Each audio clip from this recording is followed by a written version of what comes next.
Creepypasta is the reason I'm really here.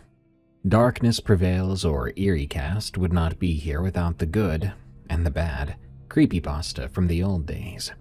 The Rake, Mr. Widemouth, even Jeff the Killer. My love for horror and writing blossomed like a corpse flower back in those days. And one of my most popular videos is actually a collection of my own writings. So today, I'm excited to share with you a terrifying new creepypasta from my depraved mind. It's a change from the typical allegedly true stuff, so I do hope you are at least entertained. This is titled Doghead, and it is not for the faint of heart.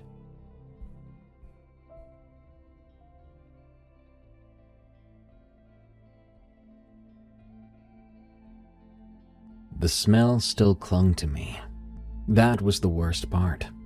The stench of burning fur and rotted wood followed me down the dark corridors of my dreams, where Doghead floats in a haze of embers. Even now, with the memory spread out like an oil slick across my brain, I can't sleep without tasting ash in the back of my throat. This thing that latched onto me, onto us, has a breath all its own. Every time I close my eyes, I see the Plex warped edges smoldering in the barrel, and in those half-dream states, I feel something behind me, pressing close, its breath a wet rasp. We'd been on the road for days. I was the one who needed it, the spontaneous cross-country exorcism of heartbreak. Bryce liked to pretend he was along for the ride, just to keep me sane. But I caught the occasional flicker in his eyes that said he was having fun. He was the only one who could coax a real laugh out of me after my ex-husband's betrayal. And then there was his smile. God, that smile. It had a warmth to it that always eased the knot in my chest, even if I pretended otherwise.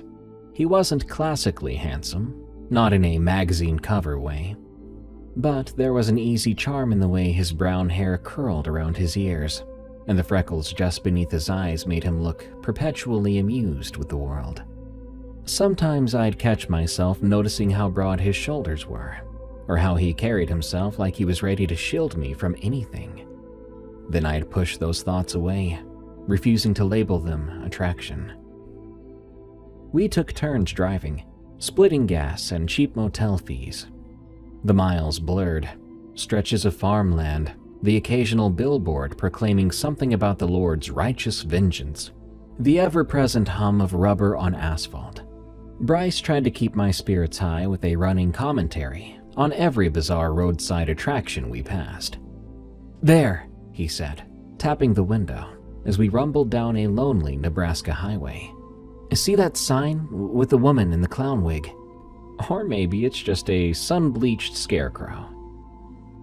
"Could be a haunted scarecrow," I said. "Maybe we should turn back and pick it up for you. Another treasure to hoard." He grinned, that warming smile of his, and my own lips twitched upward despite my mood. "I only collect the best oddities, remember?" It was our joke. Bryce had a weird menagerie in his apartment. Souvenirs from yard sales and secondhand shops.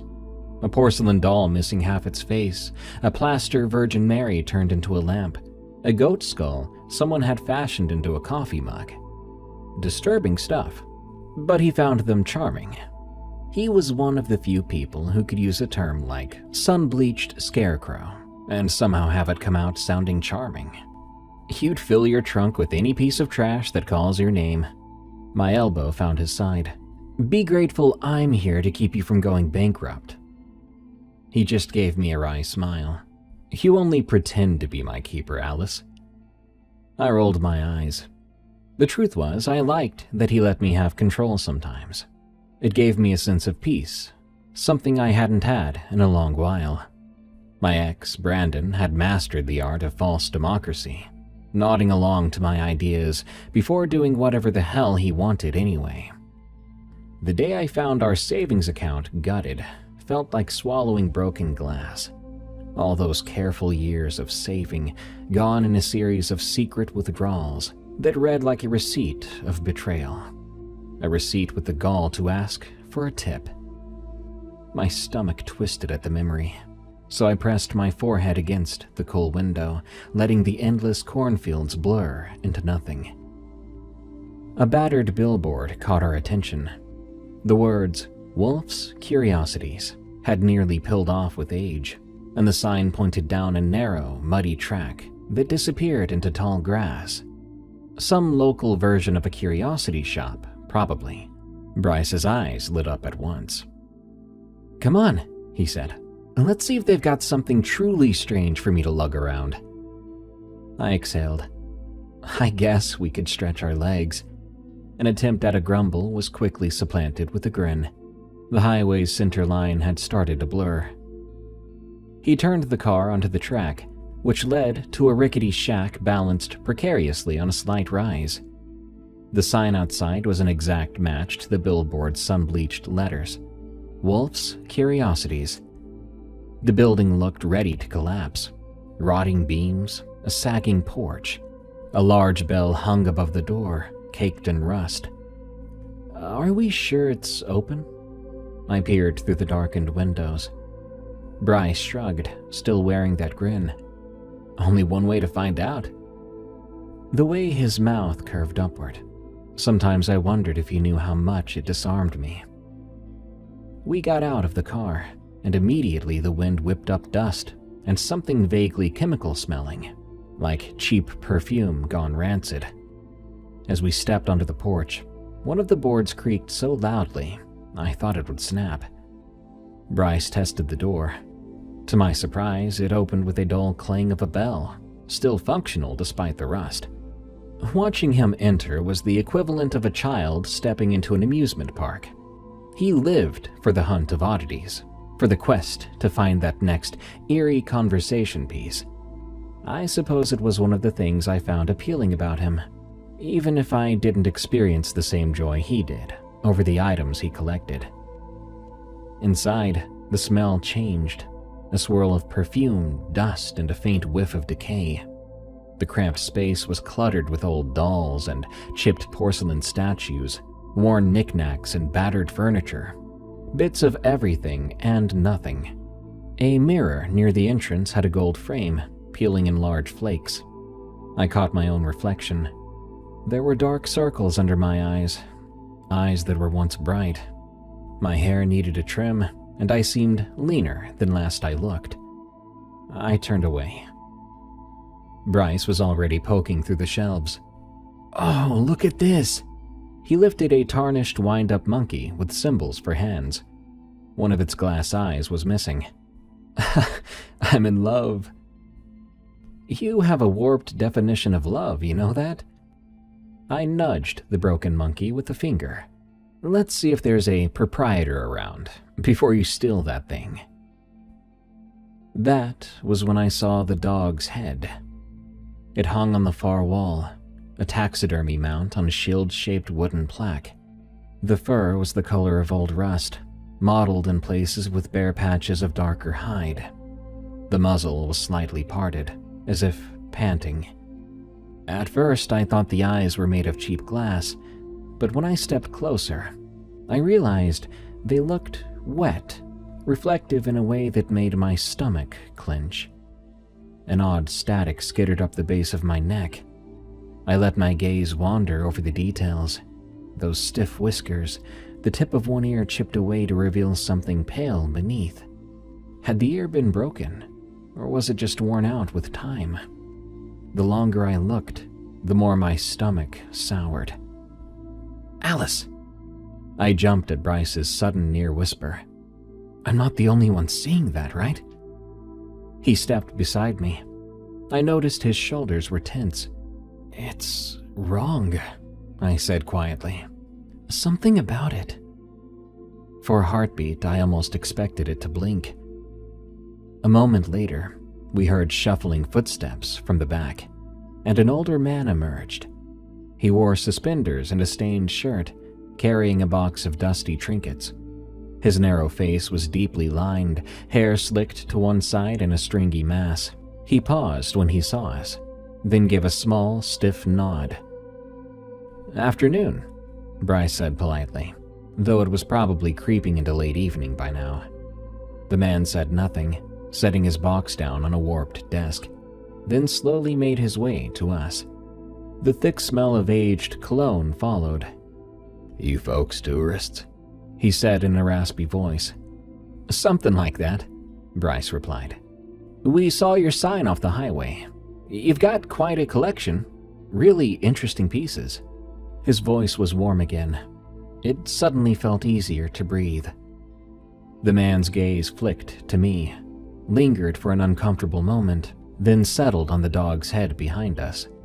He cleared his throat. "That's the proudest piece in here." I shivered. "Why a dog's head?" He shrugged. "Sometimes you get hold of an artifact that chooses you, not the other way around." His lips twitched, almost a smile but not quite. "Came into my possession under unusual circumstances." Bryce peered up at the plaque. "What kind of dog was it?" The man exhaled, fiddling with a loose thread on his sleeve. "Hard to say. A stray, maybe a crossbreed." Then he leaned forward. "You know, I could part with it. Been meaning to let it go." "How much?" Bryce asked, half joking. He often haggled for his bizarre finds, but I could tell something about this made him genuinely curious. $30, said the man, almost too quickly. "That's a bargain," Bryce joked, glancing my way. "Should we?" "No," I said, the word abrupt. It slipped out before I realized how curt I sounded. "I mean, that's not exactly a decoration I want to stare at in the back seat for hours." But Bryce was intrigued. I could see the gears turning, the collector in him practically salivating. "It's definitely weird," he said, "and possibly haunted." "Hush," the shopkeeper muttered, then more quietly. "Careful who you bring into your home. Not everything's friendly." He refused to elaborate when Bryce pressed him for details. I wanted to know why he said who you bring into your home. But I stepped away. Bryce followed me with that sheepish, warming smile that usually made me forget whatever I was mad about. "Come on, it's $30. Worst case, we regret it and throw it away. But I know that you know you'd regret not snagging it for me more." "That's a straw man argument," I said, almost smiling despite a deep unease in my belly. The eyes on that dog looked too aware. "Bryce, I just don't like it." His expression softened. "I won't force it. But if it's okay, maybe we just keep it for a while. See if it's worth anything. You know I love messed up conversation pieces. If it's too creepy, I'll handle it. I promise."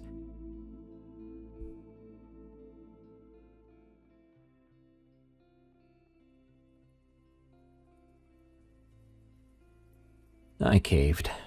Why? Part of me wondered if it was just to avoid a fight, or maybe because I sensed how important it was for him to keep me distracted. And maybe, deep down, I wanted to take something equally broken out of that shop.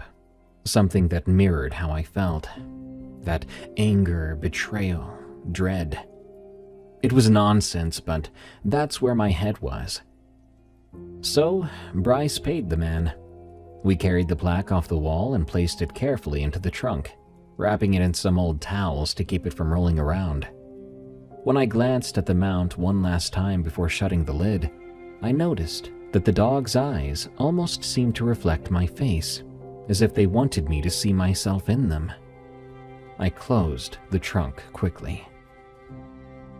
The shopkeeper, pockets stuffed with the crumpled bills Bryce had handed him, mumbled something like, "Don't say I didn't warn you." He turned on his heel and went to the back. By the time we reached the door, he was gone, leaving us to find our way out.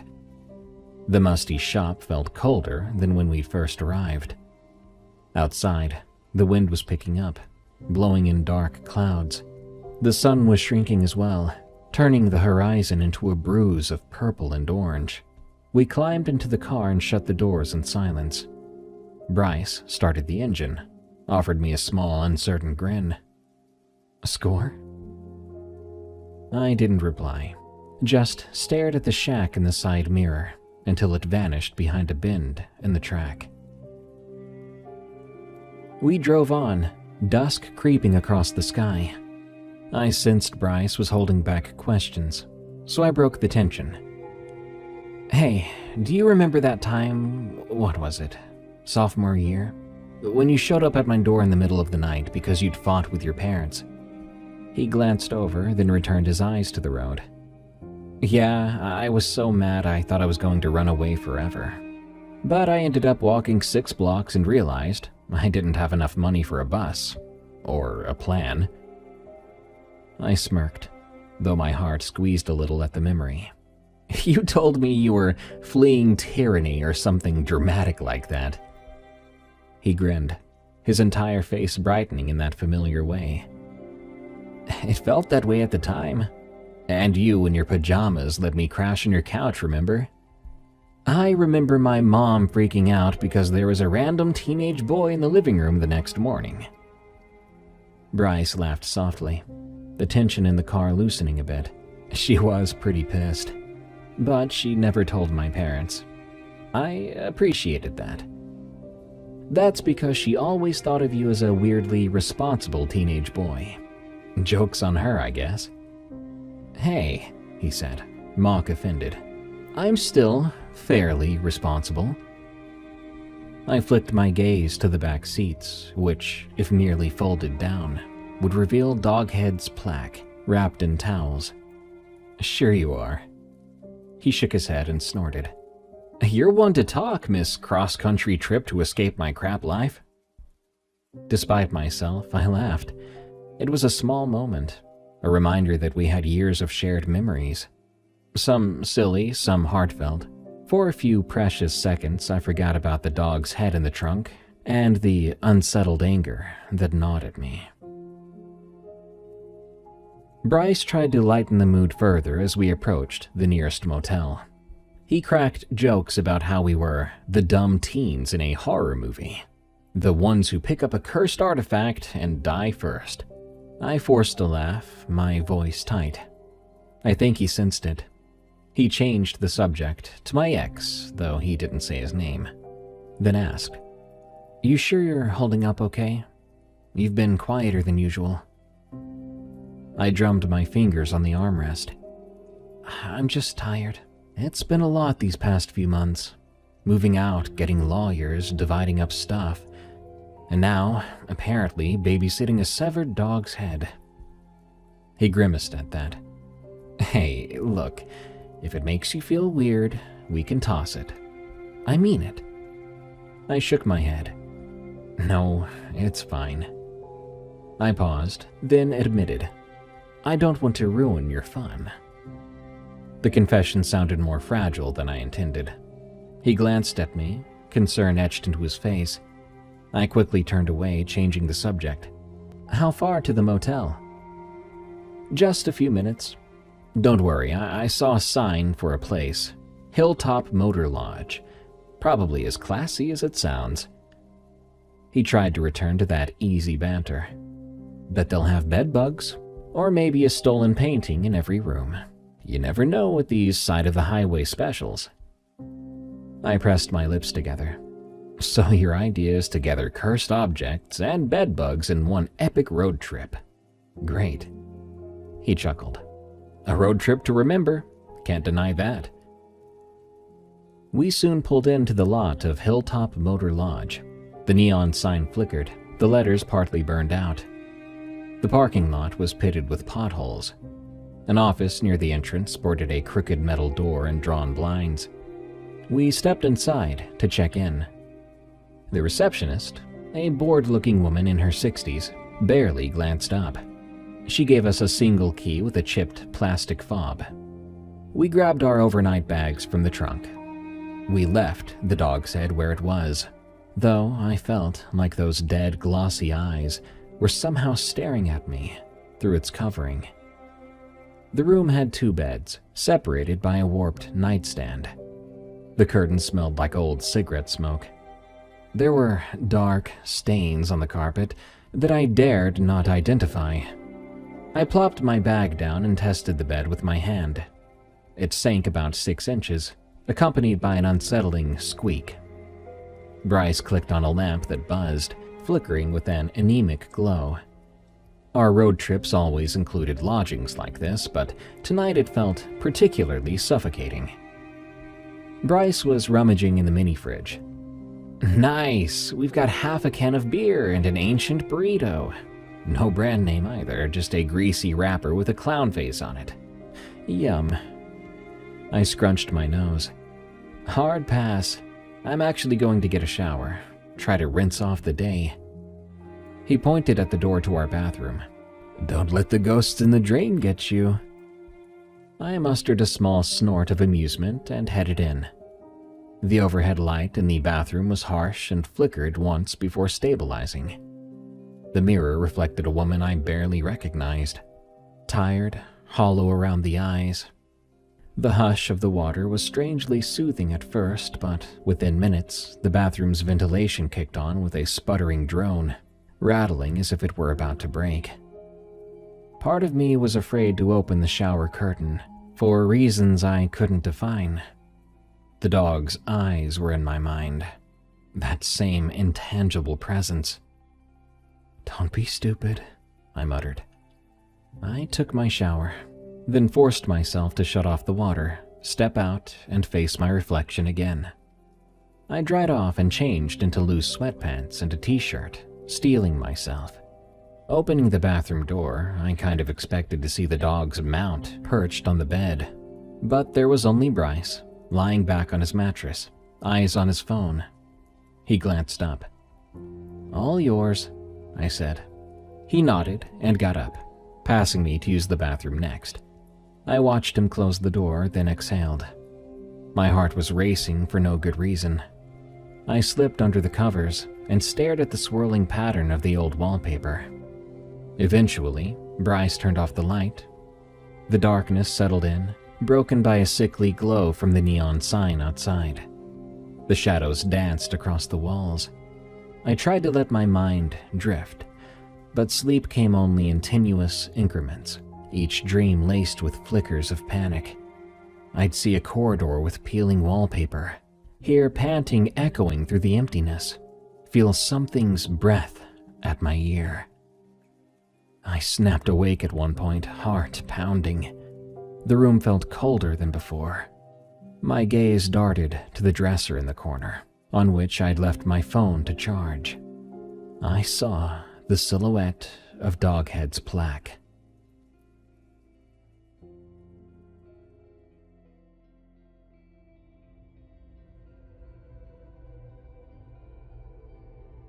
Then I realized that wasn't possible. Doghead was in the car, not in the room. My eyes adjusted, and I saw it was just the lamp, and a distorted shadow from a coat we'd thrown on a chair. I pressed a hand to my thudding chest. In the quiet, I could have sworn I heard the sound of someone breathing near the dresser. Slow, pained. I rubbed my eyes. Then I glanced over at Bryce. He was a big lump under the blankets, unmoving. That breathing continued, soft as a whisper, but too steady to be my imagination. The neon sign outside flickered, lighting up the corner just enough to see there was nothing there. That didn't stop me from inching out of bed and shuffling toward Bryce's side. I reached out, about to wake him, but I hesitated. Was I really about to say I heard a ghost dog panting? He'd laugh gently, but still. Or he'd give me that concerned look, that one that said he worried I was unraveling. I didn't want that pity. I was strong, or at least I wanted to be. I returned to my bed, got under the covers, and stared at the ceiling. Eventually, I must have drifted off, because I don't remember the rest of the night. Morning found me exhausted, my eyes gritty and my mind frazzled. When Bryce woke, he gave me a cautious smile. Rough night? You could say that. I scrubbed my face with my hands. Did you hear anything weird? He cocked his head. Define weird. I opened my mouth to tell him, but it didn't come out. Never mind, I said. Just nightmares. He nodded sympathetically, and we didn't discuss it further. Maybe we should have. Late afternoon found us on an empty stretch of farmland, golden fields and scrubby patches of cornstalks, half dead over a glowering sky. The old Toyota started acting up, sputtering and jerking. Bryce cursed under his breath, pulling over to the dusty shoulder. He cut the engine. The car refused to start again. This can't be happening, I said, fiddling anxiously with my phone. No signal either. Bryce tried calling for roadside assistance anyway. To our relief, the call went through, though it sounded staticky. A mechanic from the next town over said he'd come as soon as he could. So we waited in the lingering afternoon heat. The wind stirred the cornstalks, making them rattle like old bones. I stared out at the horizon, feeling smaller by the minute. Something about the fields rolling away into the distance unsettled me. Once or twice I found myself glancing to the trunk, where the dog's head was half covered with towels still. Why had we bought that thing? We might be here a while, Bryce said. He tilted his seat back. Want to, poke around? That farmhouse? He pointed down the road, where a battered mailbox stood listing to one side, and behind it rose the silhouette of a farmhouse that had clearly seen better days. Could be something interesting. You want to explore a random abandoned farm? He shrugged, tried a grin. Gotta pass the time somehow. It's a sign, really. The universe decided we needed a horror movie adventure. I glared at him, but a tiny part of me appreciated the attempt to lighten the situation. Fine, but if we get chased off by some shotgun-wielding farmer, I'm blaming you. He popped the trunk to grab flashlights. Before we left, I faced him and said, Bryce? Yeah? I studied his expression, the genuine concern in his eyes, the reassuring set of his mouth. You always used to talk about traveling around the country, seeing it all. Back in high school, we'd dream of that, remember? His smile broadened, that same warm curve that made my heart do a little twist. We did, although I never thought it would be under these circumstances. Never pictured you having to, run from my past. I stared at the fields. It's not exactly how I envisioned it either. He touched my shoulder gently. We'll figure it out, Alice. Maybe in a weird way. This trip, cursed dog's head notwithstanding, will help you see that there's more to life than Brandon's screw-ups. My throat tightened. I wasn't sure if I was grateful or embarrassed. Yeah, I whispered. He paused, then patted my arm. Now, let's go not get murdered in a creepy farmhouse. I exhaled a shaky laugh, and we left the car where it was. The farmhouse was in worse condition up close. The front porch sagged in the middle, and the windows were boarded up. The paint had peeled so thoroughly, the wood looked flayed. An old, twisted tree stood in the yard, its limbs bare of leaves. Wind rustled through the grass, and the evening light made everything seem slightly surreal. Creepy enough? Bryce asked, flashing me that signature smile again, as if that alone could banish any lurking shadows. He was wearing that same look I'd seen on him yesterday, when we stepped into that shop, right before he purchased Doghead for $30. I gave him a mock salute. "Lead the way, Captain Curiosity." He gingerly tested the steps. They groaned but held. The door was partially ajar, so we slipped inside. The stench of mold hit like a slap. Something else too, a faint odor of animal musk.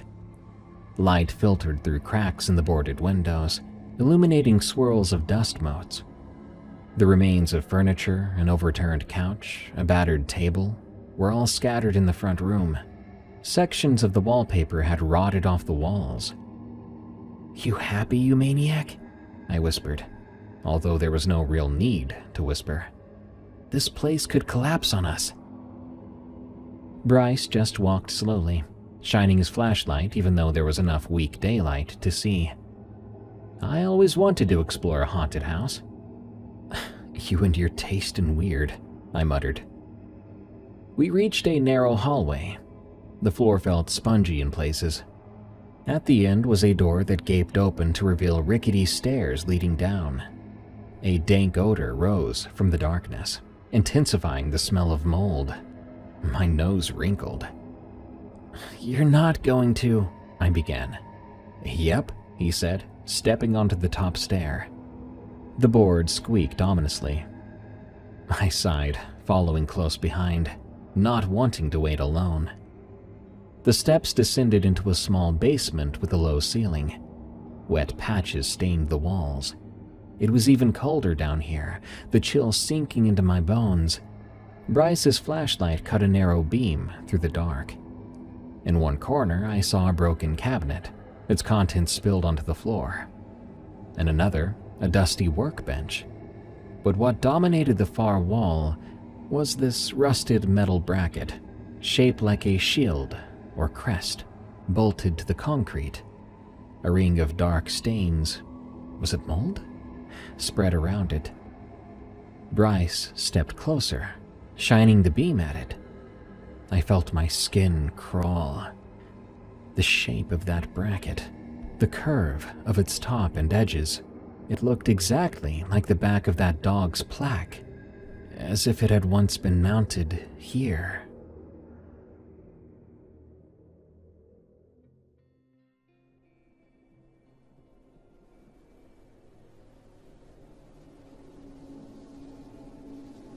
"That's weird," he said softly, crouching to examine it. "It's like a cradle for something. It fits the dog's head plaque, doesn't it?" A cold wave washed over me.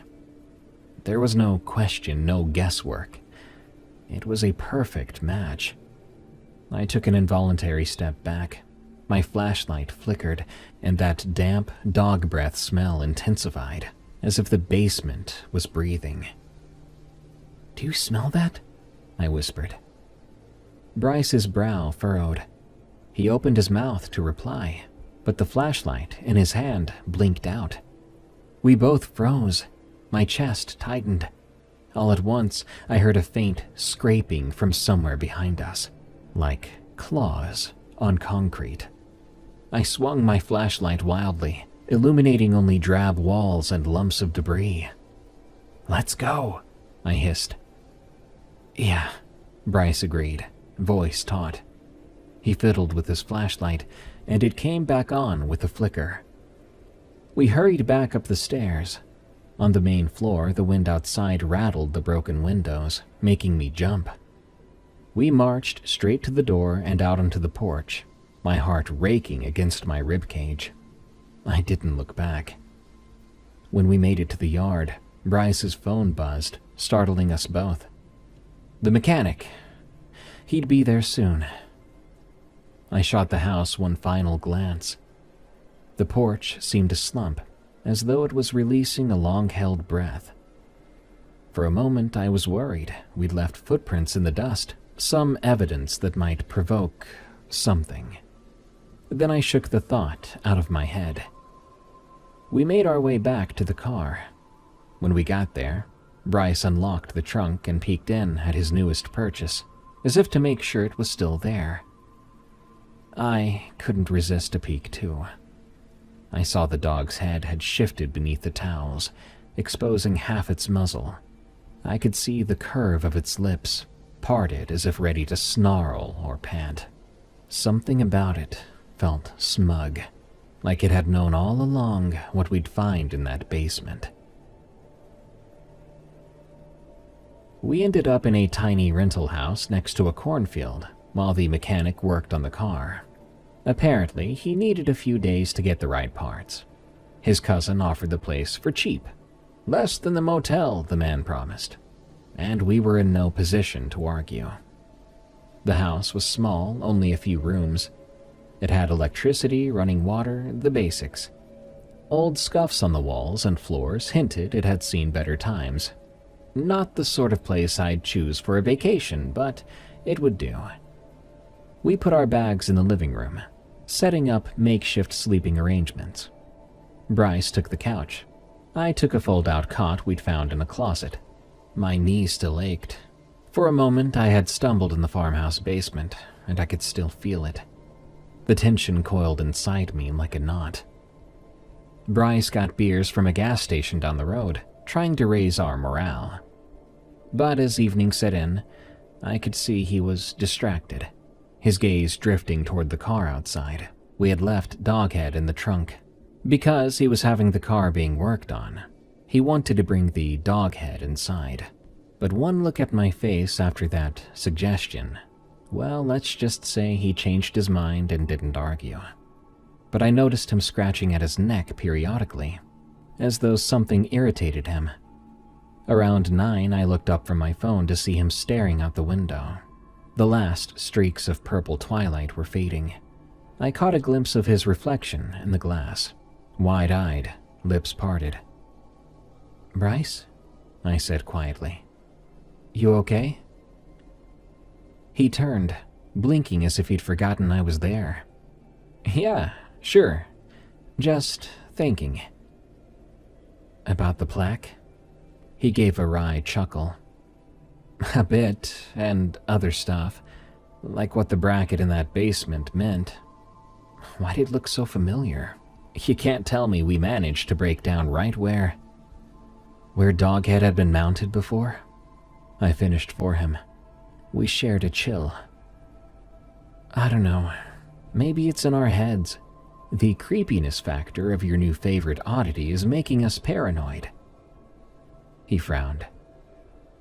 "Maybe I should go back, just to be sure."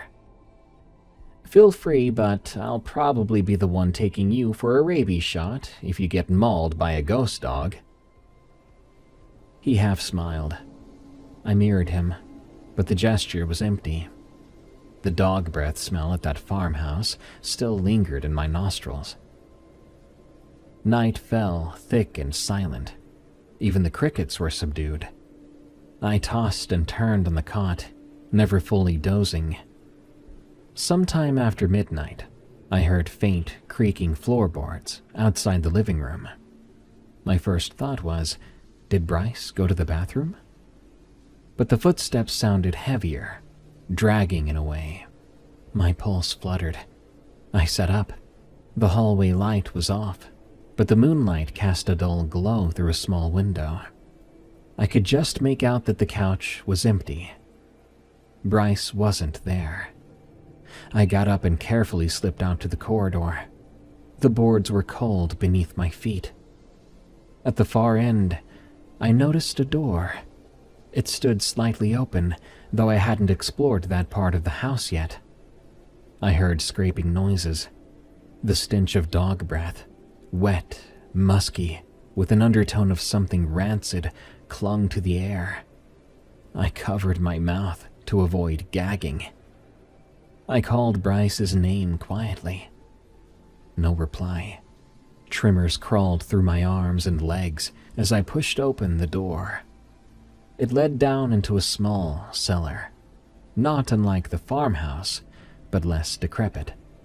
The stairs were wooden, the air thick and stale. I flicked on my phone's flashlight and descended slowly, each step groaning. My heart banged in my chest as a nauseating smell hit me full force. At the bottom, The floor was just packed dirt. Rusted shelves lined the walls, holding old cans of paints or boxes of nails. My light swept across the space until it landed on Bryce, crouched in the far corner. He was holding the dog's head plaque. I had no idea how it had gotten there. He must have gone outside to retrieve it, but why? A soft moan slipped from my mouth as I crept closer. Dark fluid seeped around Bryce's fingers where they gripped the wood, as if the plaque were bleeding. Or maybe it was just some thick, viscous residue. Either way, the sight made my stomach lurch. His eyes were half closed, rolling back. His lips moved in silent murmurs, almost a chant. "Bryce," I whispered, stepping into the muddy floor. My shoes squelched. He didn't respond. I reached for him, felt a sticky warmth coat my fingers as I grabbed the plaque. The stench was unbearable, rot and dog fur, pungent enough to make me gag. I yanked the plaque from his hands, and it came free with a repulsive slurp. He gasped, eyes snapping open. A ragged breath tore from his throat. "Alice? What?" He clutched his temples as if in pain. I dropped the plaque, letting it clatter to the floor. My flashlight showed a slick smear across its back, too dark to be anything but fresh gore. I tried not to think about it. "Are you okay?" I knelt, pressing a hand to his cheek. It felt cold. He shook his head, disoriented. I don't remember. I just woke up here." "We need to get you out," I said, forcing calm into my voice. "Can you stand?" He let me help him up. He swayed but managed to stay on his feet. I grabbed the plaque off the floor, though part of me wanted to leave it there. But dread told me that leaving it was a terrible idea for reasons I couldn't define. We staggered up the steps. I slammed the cellar door behind us, fumbled in the dark for the lock, and twisted it.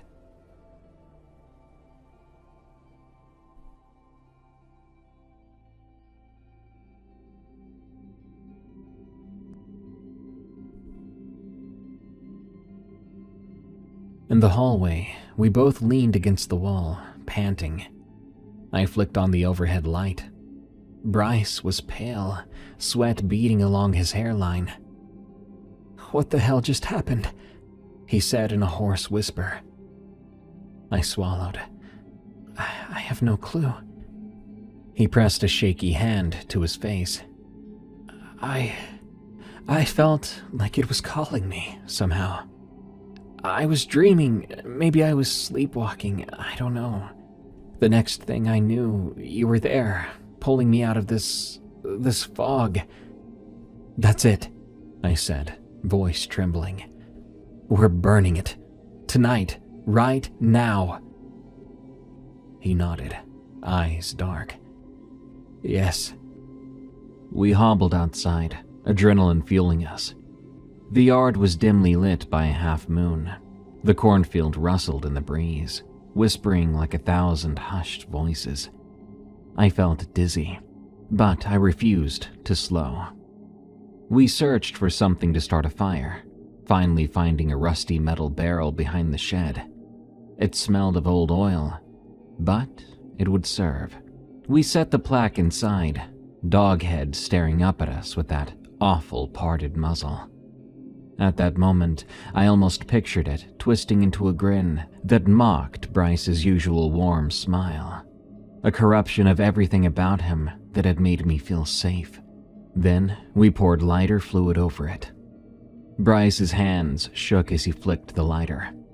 The moment the flame caught, the inside of the barrel lit up with a whoosh. A foul stench rose in a thick plume, burning hair and old rot. I gagged and stepped back. But we stayed there, shoulder to shoulder, until the flames reduced fur to char, the wood cracking and curling under the heat. The dog's features blackened, collapsing in on themselves. At one point, I swore I heard a low whine, but maybe that was just the wind through the barrel's open side. We endured it for as long as it took for the plaque to be consumed, leaving only ashes and some twisted remnants of nails. When it was done, I slumped to the ground. Bryce leaned against the side of the barrel, tears glistening in his eyes from the smoke, or maybe not. We both stared into the embers, breath coming in ragged pools. Eventually, he placed a lid over the barrel, smothering the last of the flames. I made sure the coals were doused with water from a rusted spigot. We stumbled back into the house, locked the doors, and sat there in the dim living room, not speaking for a long time. When the exhaustion finally overtook me, I fell asleep on the couch, cradled by the fear that maybe it wasn't truly over. Weeks slipped by in a haze. The mechanic fixed our car. We continued the trip, cutting it short and heading home faster than planned. I didn't argue about it. I wanted to get away from Nebraska, away from all of it. Bryce was quieter than usual, but we both pretended things were fine. We'd burned it. It was over. Back home in my cramped apartment, I tried to resume a normal routine. I looked for temp jobs, tried to get my finances in order after the divorce fiasco, even half-heartedly browsed online dating, though the thought made me sick. Sleep came and went in fragments. I'd go to bed exhausted but wake up even more drained. The nightmares persisted, each one bringing me back to that farmhouse basement. I'd see the bracket, the flaking concrete stained with some dark substance. Then the panting would start. My phone rang one night around midnight. I jolted awake, heart thudding. The caller ID read, Bryce. "Hey, Bryce?" I answered groggily, relief washing through me that maybe he couldn't sleep either and just wanted to talk.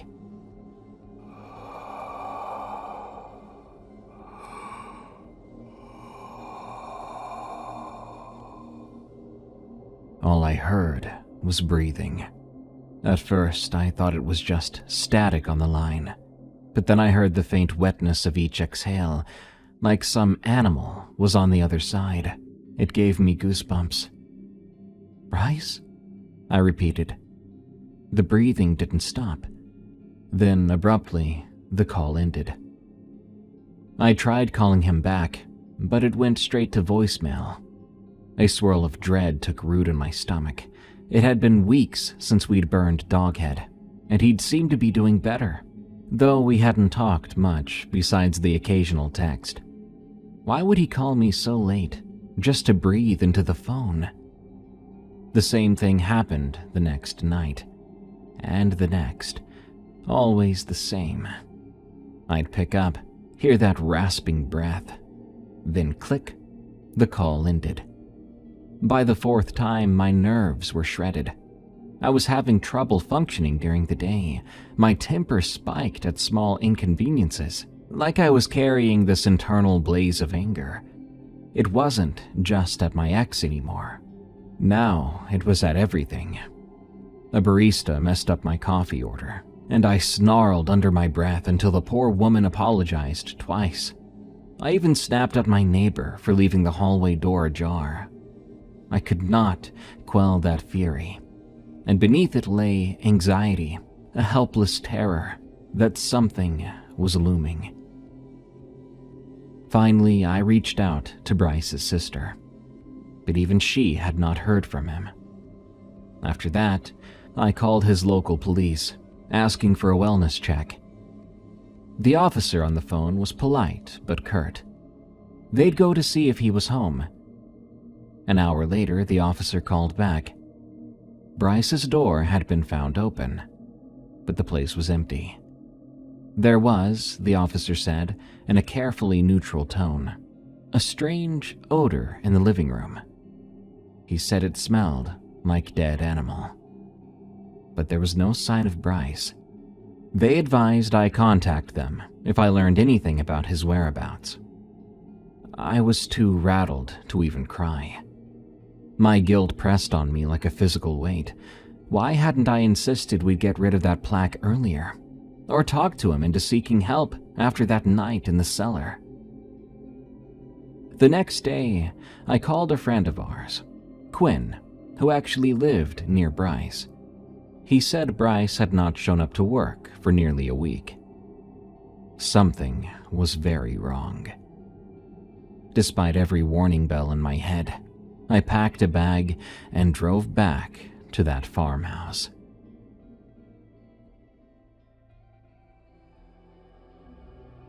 I think some part of me believed if I went there, I'd find a clue, or maybe I just needed to know. The drive stretched out before me like purgatory. My thoughts cycled between dread, anger, and a faint flicker of hope that maybe I'd find him safe. But I remembered the calls and the panting breath, those abrupt cutoffs, and that tiny hope shriveled. I arrived in the early afternoon. The sky was overcast, threatening rain. The farmhouse looked even more dilapidated, as if it had aged years since we'd last stepped through. The boards on the windows flapped in the wind. The porch sagged lower, the front door hanging off a single hinge. Inside, the floors were caked in dust and old mud. My footsteps stirred clouds. I found my way back to the basement stairs, thinking that some supernatural force would appear and stop me. Instead, I moved through heavy silence, my breathing harsh. When I shone my flashlight down, I saw the bracket still attached to the far wall. The dark patches around it looked bigger, like mold had grown in creeping tendrils. I descended. The air was thick and cloying. That odor of decay intensified, turning my stomach. As my light hit the far wall, I froze. The bracket was no longer empty.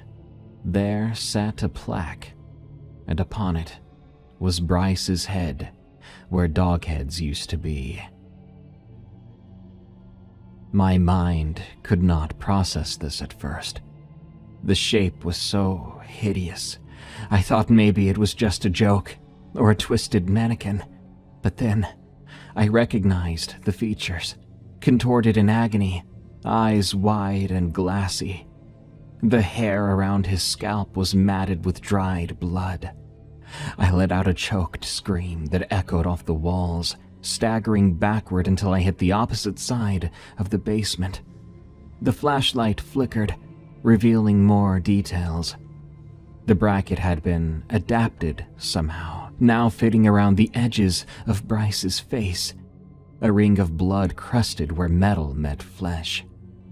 And beneath his hairline, I saw patches of coarse, coppery fur, bristling in uneven clusters, like a dog's coat sprouting from human skin. My flashlight trembled as I forced it lower.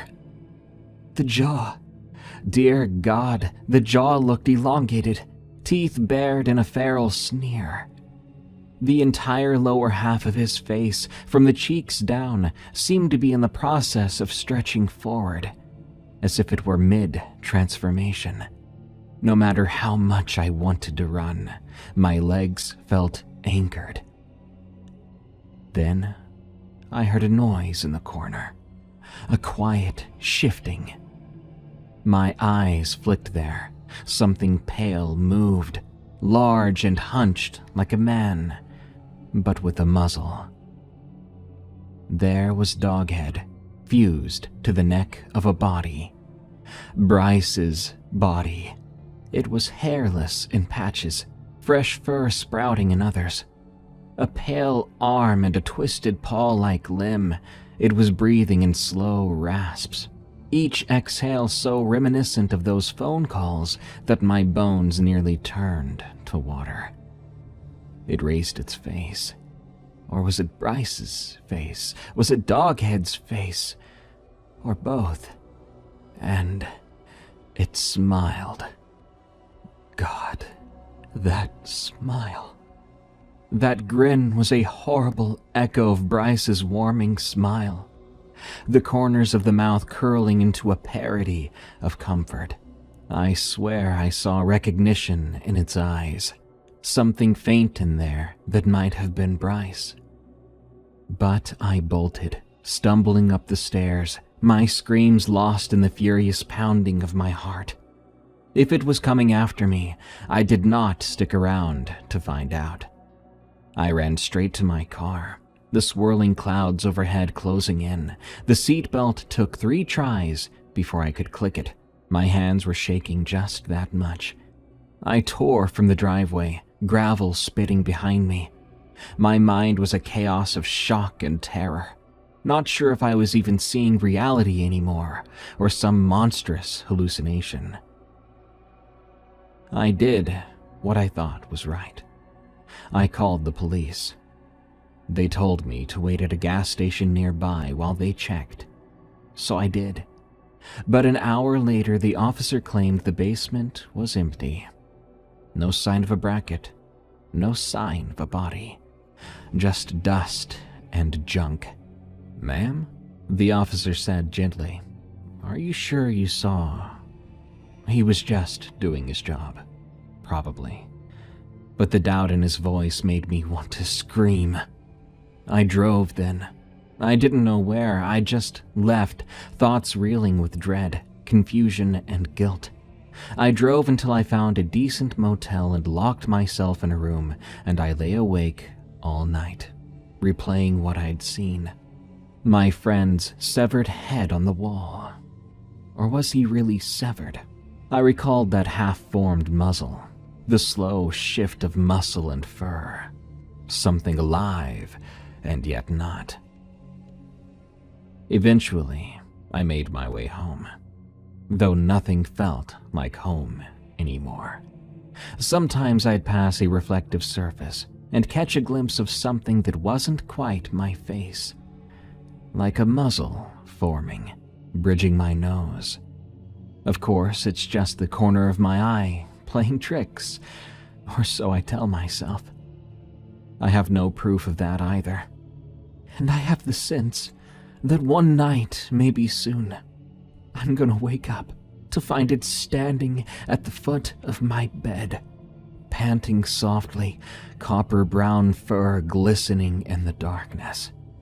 The transformation incomplete, but unstoppable. Maybe it wants a new occupant, a new host. Maybe it just wants me. I still smell burning fur when I switch off the lights. And sometimes in the silence I hear that sound again. The deep rasp of a dog's pant. It's close enough that I feel the exhalation on my neck. I flick on the lamp to reveal an empty room, but emptiness isn't comfort. Not anymore. Because what if it's found a deeper darkness to hide in until I sleep again?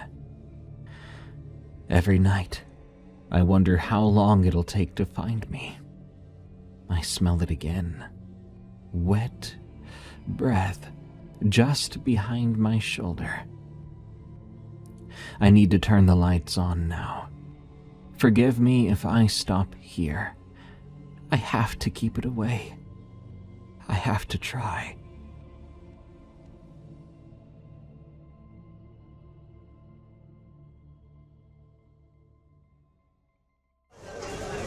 Hi, welcome to Dead and Roasted.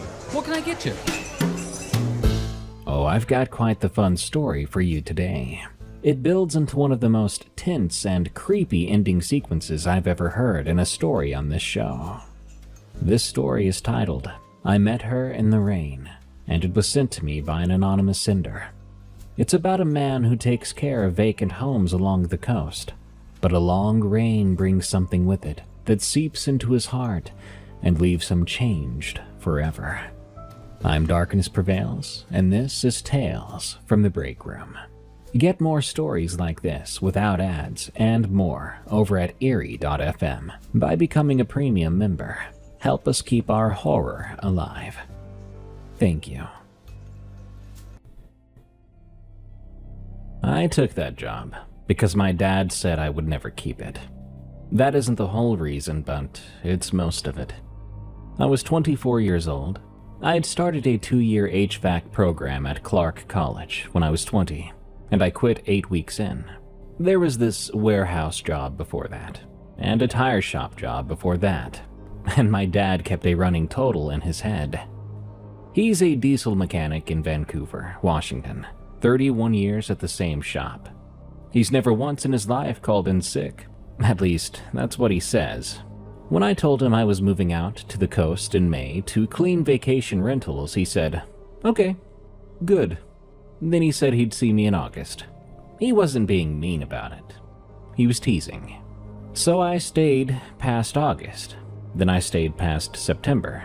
By the next couple months, the summer crew broke up, and Sherry Voss, who owned the outfit I'd been cleaning for, asked if I wanted to move over to off-season maintenance, which was $19 an hour plus mileage instead of $17 and no mileage.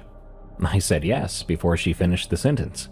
Kilchis Bay is a town of about 600 people on the North Oregon coast. There's a market and a gas station that closes at 7, and a church and a school, as well as a bar I went to twice. I rented a room over a garage from a woman named Gail for $450 a month.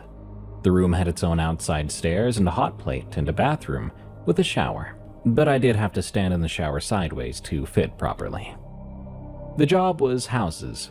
9 miles north of the town, there's a development called Sea Ridge that somebody put up in 2006 or 2007. 22 houses on 4 streets, all built by the same outfit off of 3 floor plans. Scattered around the outside of that were the older places, on Cormorant Lane and up Bell Road, houses from the 60s and 70s that people had bought and updated and rented out. Sherry managed 31 of them on a weekly check, and another 12 on a quarterly, and every single one of them sat empty from the second week of October to spring break, except for the odd Thanksgiving or New Year's rental. What I did was keep them from rotting, basically. That's really what it was. A house on the Oregon coast that nobody lives in for 5 months will try to eat itself. So I'd let myself in with the lockbox code, and I'd run every faucet for about 30 seconds, because if the water sitting in the P-traps under the sinks evaporates, then sewer gas comes up through the drain, and it can make the whole house smell like a septic tank by March. I'd flush every toilet for the same reason. I'd check the thermostat was holding at 55. I'd go down on my hands and knees at the crawlspace hatch with a flashlight and look for standing water, and I'd look at the ceilings for stains, as well as empty the dehumidifiers. The dehumidifiers really were the whole job. Sherry had bought a pile of the same model, a white one with a plastic tank in the front that pulls out like a drawer. In a normal winter, you'd empty it every few days. Then I'd fill out a sheet on the clipboard, 1 line per house, and read the whole thing off to Sherry on the phone at the end of the day, so she would have it for her records. As a bonus, Sherry did everything on paper because she was 61 and did not know how to use apps. Manny Ocampo had the older houses, and I had Sea Ridge. Manny was 50-something and quiet. He had a granddaughter he talked about constantly whenever we were near each other. But the guy up and quit on the 19th of December because his daughter in Salem needed some help, and Sherry, I guess, never decided to replace him. So from December on, I had all of it. 31 houses. The 12 quarterly ones just sat in the back of the binder and I never got to them. And Sherry said, "Don't worry about it. Get to them when you get to them." If it had been a normal job, I'd have been home every night. But then the rain really started in January. Rain on the coast in winter isn't news. It can rain from Halloween to damn near Easter, and everybody's used to it. Nobody really brings it up, not in a serious way. What made this one different, though, was that it literally didn't stop. It never let up overnight, and it never gave you an hour in the afternoon to get a load of stuff out to the truck, not without it and your collar getting soaked. It came in one weekend, and it was still coming down 19 days later when I left. By about 3 or 4 days in, the marsh had come up over Highway 101 at the low spot, about 2 miles north of town. At high tide, there was 8 or 10 inches of brown water across both lanes, with cattails standing up in it, so the local government had to put out sawhorses, and the only other route from Kilchis Bay to Sea Ridge was the Ridge Road, which is gravel and climbs up over the ridge in a lot of tight, blind turns. It takes 50 minutes, if you don't meet a log truck. At the same time, my workload roughly tripled. Every crawl space had water in it. Every dehumidifier tank was full, and when they're full, they shut themselves off and do nothing. So if I let a house go too long, I'd come back to a shut-off machine, and mold blooming on the north wall of the master bedroom. Sherry was calling me twice a day by then. The owners were calling her from Phoenix and Boise, wanting to know if their houses were okay. And she'd tell them, "Danny's out there right now." And Danny was out there. So on that day when the marsh flooded, I had an idea, one that kept me from having to drive back. The idea came to me when I was completely exhausted. I finished down at Sea Ridge Drive around 9 at night, and I sat in my truck in the driveway, visualizing that 50-minute drive up gravel in the dark with all that rain. So I just walked back inside the house I'd been working on. I slept on top of the comforter with my jacket over me and my boots by the door. In the morning, I pulled the comforter straight, wiped down the counter, took my trash out with me in the truck. Nobody was the wiser. Then I did it the next night at a different house, and the night after that. Now, don't get the wrong idea. This was a firing level offense. Sherry trusted me with 43 sets of lockbox codes. If an owner had driven up unannounced and found some kid asleep in their bed, that's the company and her insurance and her whole business on the line.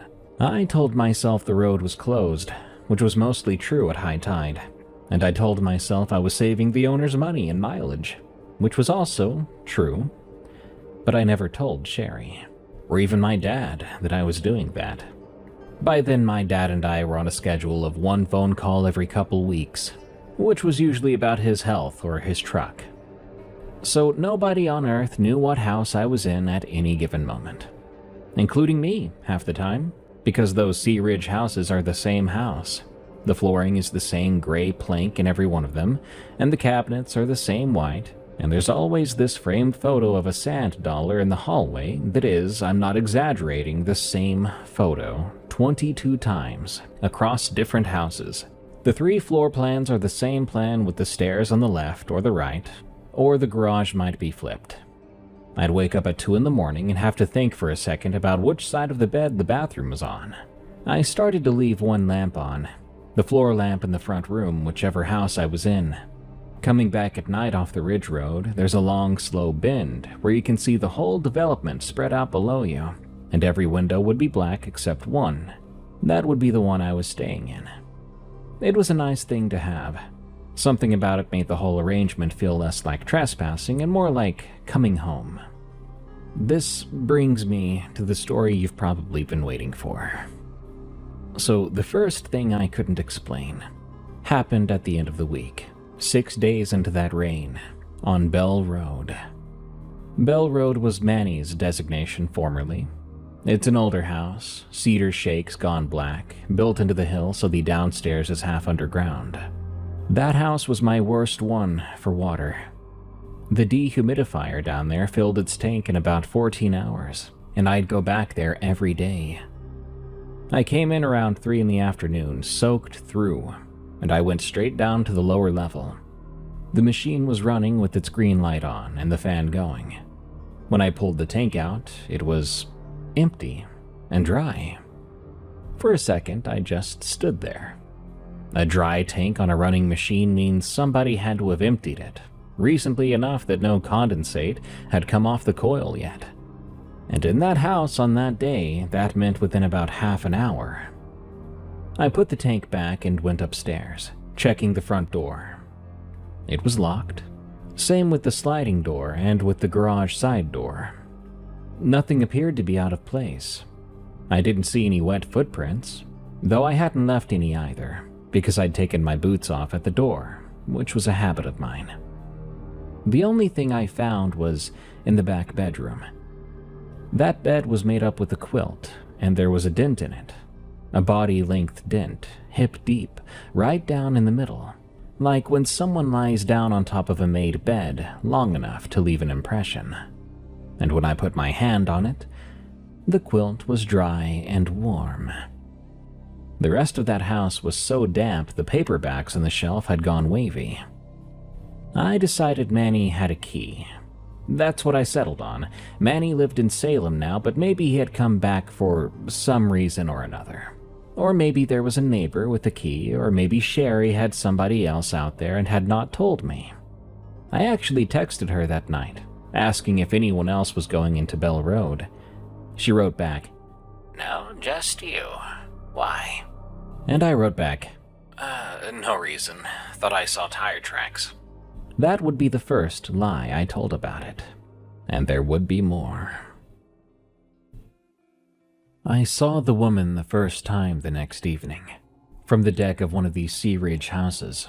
This particular house sits at the end of the row with nothing between it and the beach, except a strip of shore pine and a public access stair. I'd gone out on the deck to get a signal, because the cell service out there was garbage in the rain, and I was standing under the eave with my phone up.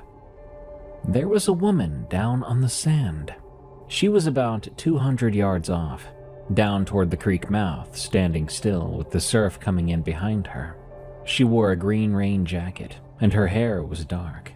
Even that far away, I could tell she was young, and I remember thinking she was probably pretty, which is a stupid thing to be able to tell at 200 yards. But maybe it was something about the way she stood. I thought, who in God's name is out walking in this? I went back in and did the downstairs. I then came back out about half an hour later. She was still there, in the same spot, standing in the rain facing the water. Her hands were down at her sides. I wasn't scared of her, no reason to be. I was curious, though. I hadn't had a conversation with someone under 50 since Manny left. I thought about going down the access stair, saying something, but I chickened out. It's a mile of empty beach, and a strange guy walking up to you in the rain is not a nice thing to have happen. When I came back out a third time, the woman was gone. 2 nights after that, I saw 2 lamps. I'd gone into town for some pizza. It's a bigger deal than it sounds because the Ridge Road took 50 minutes each way and the pizza place shut at 8. So it was around 9, and I'm coming down the bend with my pizza, where the whole development opens up below you. And at my designated house, the lamp was on where I'd left it. But there's another light on 2 streets over. I sat in my truck at the bottom of the drive with the pizza on the passenger seat, and I looked over at it. It was the upstairs window on the north side. It was one of the houses I'd been at that same morning. I'm not a brave guy, but I was on the hook for these houses. My whole head at the moment was full of very specific and very boring fears. Did I leave a light on? If I'd left a light on, I might have left other things, and Sherry pulls the electric bills. So I drove over and I let myself in. I stood in the entry and yelled hello a couple of times, and I felt stupid doing it. The house was cold, 55 on the dot, and it smelled like those cheap plug-in air fresheners that Sherry buys in bulk. I went up the stairs, and the light was the bedside lamp in the north bedroom, on, with the shade slightly crooked. There was nothing there. The bed was made and the closet was empty except for some hangers. Nobody under it, because I looked. I will say, though, there's a certain feeling you get when you're 24 years old, on your belly, looking under a bed, with a flashlight in your teeth. It harkens back to being a child and asking Dad to look under your bed because the boogeyman is there. I turned off the lamp. I left and ate my pizza, which was now borderline cold. Now, the thing that stuck with me, though, is that I had done my walkthrough of that house at about 10 that morning. I remembered clearly being in that bedroom, because in that floor plan, the north bedroom is where the ceiling stain was that I'd been tracking for Sherry every week, penciling a line at the edge of it and writing the date to see if it was growing. And I remembered turning that lamp off this morning, especially because the switch is one of those little wheels on the cord. I remembered my hands being wet, so I had to try twice. So, who turned it back on? On day 10 of the onslaught of rain, I finished at the house at the end of the beach access. I went out to my truck and there was a girl sitting on the bottom step of the public stair. Her hood was down in the rain, and she was eating an apple of all things. She looked up at me and said, "You're the guy that goes in all these houses." Yep, you got me. I'm the guy," she replied. "I thought you were robbing these places at first. If that was the case, you'd be horrible at it, because you take like an hour." Her name was Nell. She was 26, which she told me before I asked. "Do you live around here?" I said, because nobody really lives around here. "My aunt's place, over on Cormorant." She tipped her head in that direction. "She goes down to Arizona in October and comes back in April. Somebody's got to run the water and get the mail off the porch." "That's basically my job."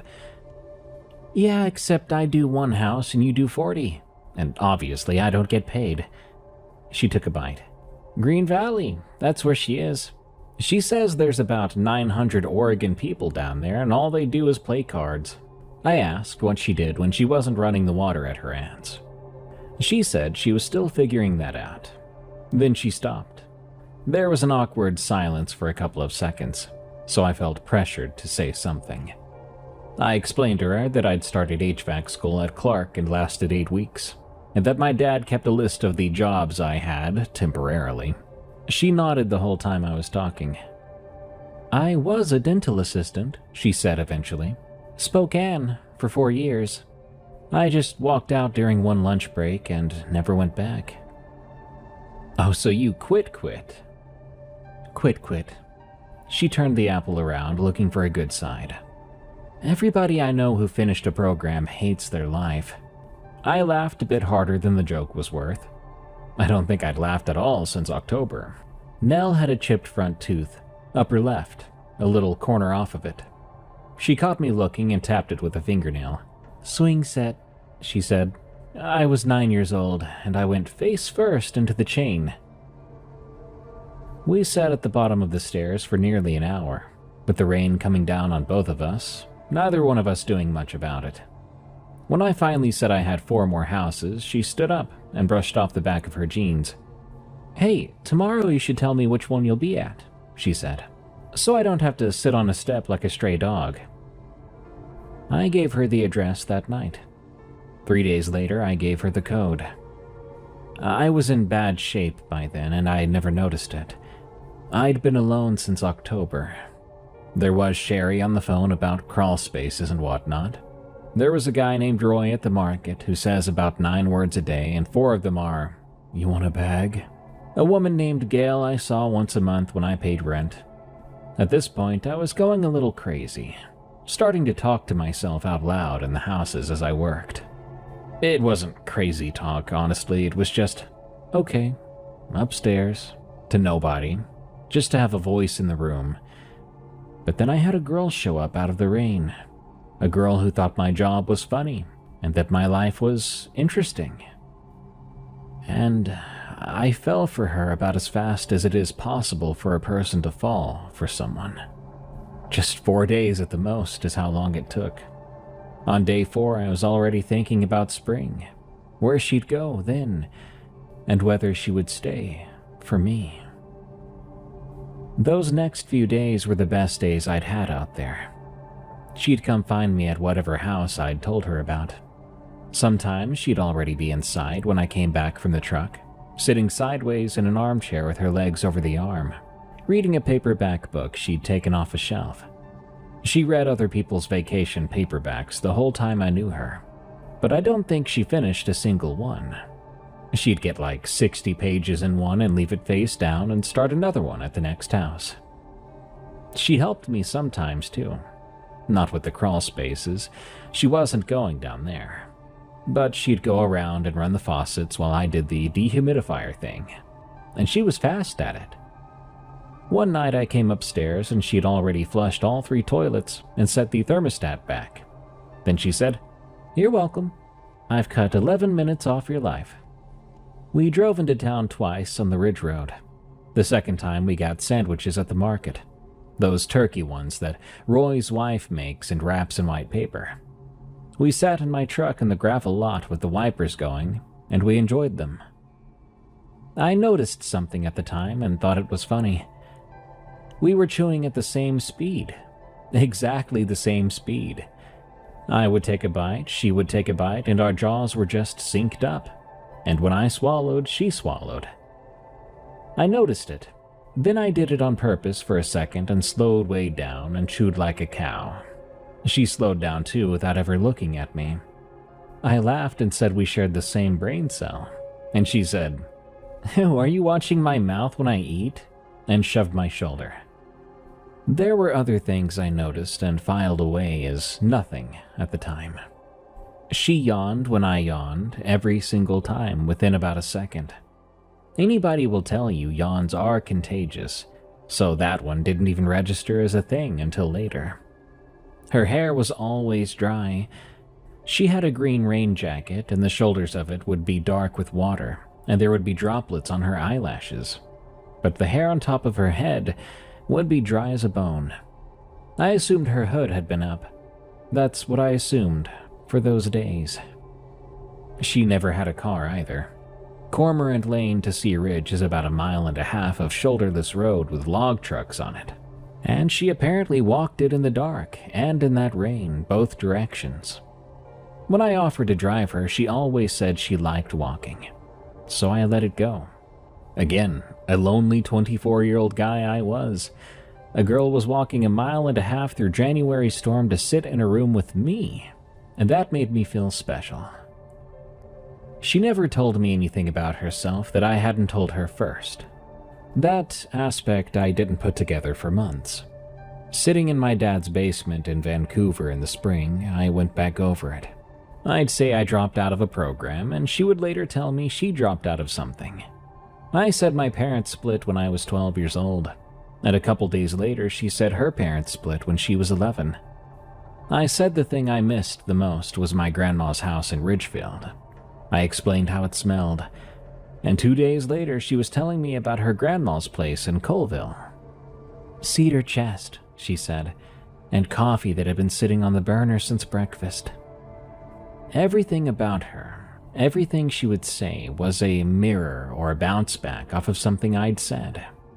And I never caught it, because at the time I really thought it was just us having a lot in common, like I'd found the perfect woman. The night after the sandwiches was when I gave her the code. It came up naturally. "So, where are you going to be tomorrow?" she asked. 4212. If I get there first, I stand out in the rain. 4409, I told her. "Oh, is that the code?" I nodded. "That's the code to all of them, isn't it?" I shook my head. "They're all different, actually. That one's just 4409. "Huh," she said, then went back to her book. After that, I gave her one almost every day. I'd say the address and the 4 digits, and she'd repeat them back to me once and never write them down and never got them wrong. Every night I did that, every single night, just handing over access to this woman. Day 14. I was at 4207. It was the house with the ceiling stain and the crooked lamp.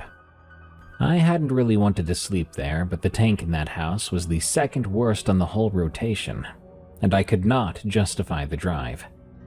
Nell had come over around 7 with a bag of the powdered donuts they sell at the gas station. We'd eaten most of them on the living room floor, with our backs against the couch. Around 11, she got up and said she was going to use the bathroom. I heard the door shut down the hall. The upstairs hallway runs 14 feet from the top of the stairs to the master door. I know the number well. I'd put tape on it in October, checking a baseboard gap for Sherry. I went up to get my phone charger. I got to the top of the stairs, and there was a woman standing at the other end. She was beautiful, young, 20-something, with dark hair and clear skin and a green jacket. She was standing there with her hands at her sides, looking at me. And she looked healthy. She looked completely and totally fine. But every single hair on my body stood straight up. I couldn't have told you why in that moment. All I knew was that my legs had gone loose, my mouth had gone dry. My entire body understood something my head was about 2 seconds behind on. Because at 14 feet, you can see a person's pores. You can see whether they blink or not. She was 14 feet away, and she looked like someone standing at the far end of a soccer field, smoothed out and filled in and too even. I said her name. No? I began to walk up towards her. I took 4 steps, but somehow, the door at the end, the woman ahead of me, neither of them got closer. The framed sand dollar on the right-hand wall was still on my right, at my shoulder. I should have passed it, but it was still there. I stopped. I remember reaching out and putting my hand flat on the wall because it felt like the floor below me had disappeared. Then she smiled at me. A nice smile. That's when I heard a toilet flush. The bathroom door opened on my left, 4 feet away from me, and Nell came out drying her hands on her jeans, saying, "What are you doing?" And the hallway was 14 feet long again, and there was nobody at the end of it. I told her I had gotten dizzy. She got me a glass of water and made me sit down on the stairs. She sat 2 steps below me with her hand on my knee. "When did you last eat something that wasn't a donut?" I had to actually think about it. "There was a burrito." "When?" "Yesterday." "You've gone white," she said. "Sit there. If the room starts spinning again, put your head down." She was kind about it, so nice to me. She never asked if I'd seen something. But if you find a guy standing in a hallway with his hand flat on the wall saying a name and looking up, you usually ask what he saw. But she asked what I'd eaten. The next afternoon, I was upstairs at 4118, the End House, at the big window in the master bedroom that looks out over the pines to the beach. Nell had gone down the access stair to look for glass floats, which she claimed washed up there, and which I'm now certain she'd never once looked for before I mentioned my grandma collected them. She was down on the sand about 150 yards out. She turned around and waved up at the window with both arms over her head, the big wave you do for someone far away.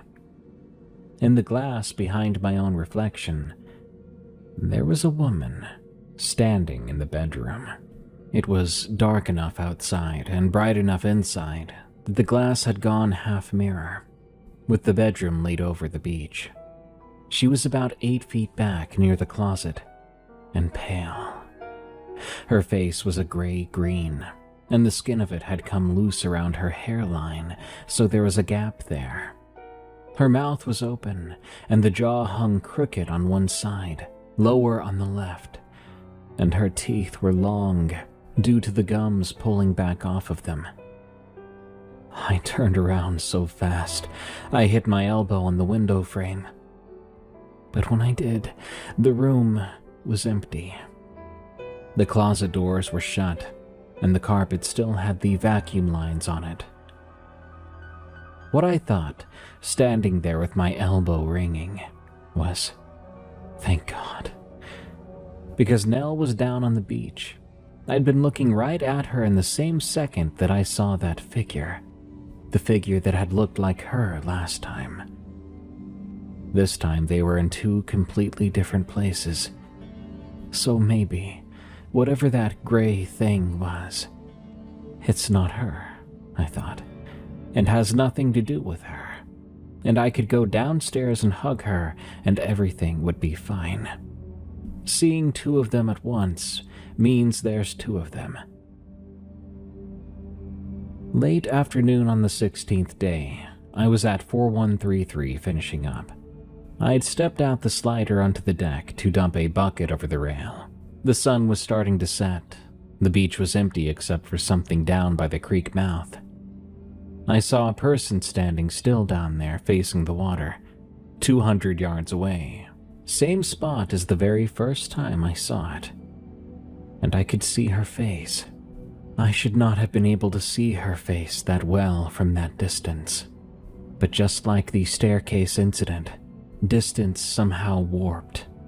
Because I could tell that the left side of her face had gone, and the socket had collapsed, so that the eye sat lower than the other. I could see the color of her skin, a mix of seafoam green and something pale and gross. Her hair was off her scalp in patches, and the hinge of her jaw was hanging. That was 200 yards, in the rain at sundown. You cannot see a person's eye socket at 200 yards. You can barely see if someone's got a hat on at that distance. So how was I able to see that? And what I saw made me so frightened that I hope I never feel that way again. What my gut told me, despite what my eyes saw, was that this thing was not 200 yards away. It only looked that way, but was much, much closer. I ran back inside and locked the slider, which wouldn't do much if someone really wanted to get inside. I stood in the kitchen and trembled. I went and got my duffel bag, and I threw my stuff in it, ready to leave. I'd sleep in the truck at Gale's. I would tell Sherry the roads were bad. I was just done tonight. Nell was standing in the front room by the lamp. I hadn't heard her come in. She said, "Where are you going with that?" I told her everything. I started with the dry tank at Bell Road, going right through the lamp and the beach and the hallway, standing there with a duffel bag in my hand, like some kid running away from home. She didn't laugh, and she didn't seem scared. She put her hands in her jacket pockets and thought for a second, then said, "How many of these houses are empty right now?" "All of them. 43. 43 houses with nobody in them." She let that sit for a moment. "Do any of them have a busted window? A door that doesn't latch?" "Probably. Bell Road's got a sliding door that sticks." "So, somebody's living out here." I began to say something, but she kept going. "Look, it's January. It's the end of the road, and it's been raining for 2 weeks straight. If there's a woman out here sleeping in one of these houses, what do you think she looks like by now? She'll look bad, rough, exactly as bad as what you're telling me." "But her face was... You saw her at 200 yards. It wasn't fully dark yet, though. Well, it was dusk in a rainstorm." She crouched in front of me, so she was looking up at me. "You've been getting up at 5. You've been doing 11-hour days for multiple weeks. You told me you talk out loud in these houses because it's too quiet in them. Your head is just filling things in, Danny. It's filling them in with the worst things it's got. And that's a completely normal thing for a head to do in your situation." I was wordless. "If you drive that road tonight in this, you're going to put the truck in the ditch on a blind turn. No one's going to find you till Monday." I put the duffel bag down. That's the moment. If there's one moment I'd take back, it's that one. And you'll soon understand why. I'd been sleeping through the rain for 2 weeks. Those Sea Ridge houses have shallow attics and a hard roof, so it was loud in there, and it seemed to get louder when the wind came around. After a couple of days, you stop hearing it, the same as you would stop hearing your refrigerator hum. I woke up at some point in the dark because it was gone. It wasn't quieter, it was just gone. I could hear the blood in my own ears. I lay there and thought the storm had finally broke, and I was actually happy for about 4 seconds. Then I sat up, and I could hear it. It was hammering. It was absolutely coming down out there. I could hear it on the roof over the hallway and on the roof over the far bedroom. I could hear it hitting the deck downstairs and running in the gutter and coming off the downspout onto the gravel. Everywhere, except the room I was in. Over that one room, the roof was silent, and the sound started again right at the doorway. At the time, Nell was asleep beside me on her side, facing away. I got up and went to the doorway and stood with my head in the hall. It was loud out there. I then moved away 8 inches, pulling my head back into the room. It was gone. I did this 3 or 4 times to be sure. I put my ear against the wall, and there was nothing on that side of it. I figured there had to be something up in the attic over that room. Insulation pushed around, or a tarp, or something somebody left up there. I got the flashlight, and I stood on the bed, going over the ceiling looking for the access hatch. There wasn't one in that bedroom, but there was a hatch out in the hallway. I got back in bed because the only other option was to be somewhere else in that house alone. I didn't want to do that. I lay there with my eyes open until it came back. And it did. It came back all at once. I looked at my phone then. It was 4:51 a.m.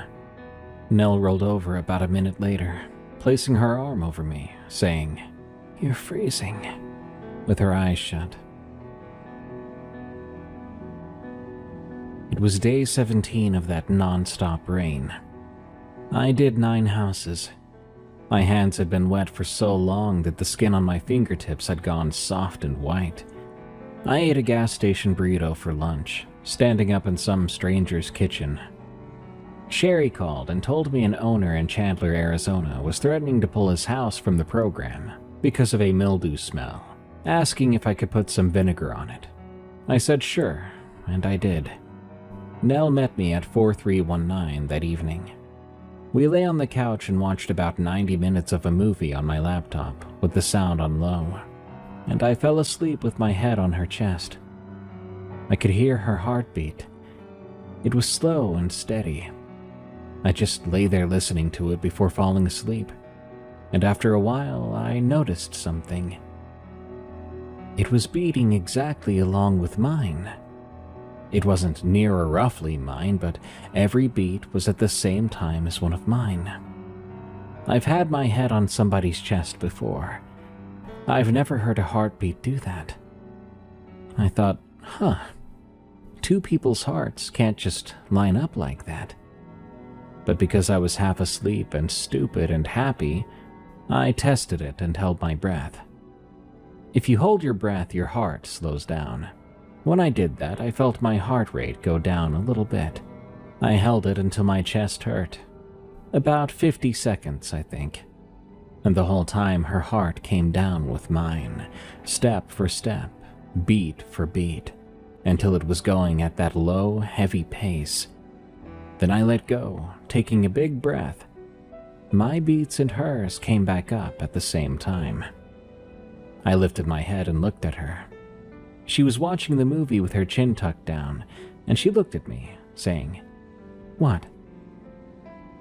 "Nothing," I said, and I laid my head back down. Something was wrong, and I didn't want it to be real. I woke up in the middle of the night at around 2:30. I wasn't sure what woke me. Nell was on her side facing away from me on the other half of the bed. about 1.5 feet of space between us. There was that little bit of light you get, even in a storm at night. And she was laughing. It was quiet and low, like a little laugh you do when you're remembering something funny. 3 or 4 laughs, then a pause, then 3 or 4 more.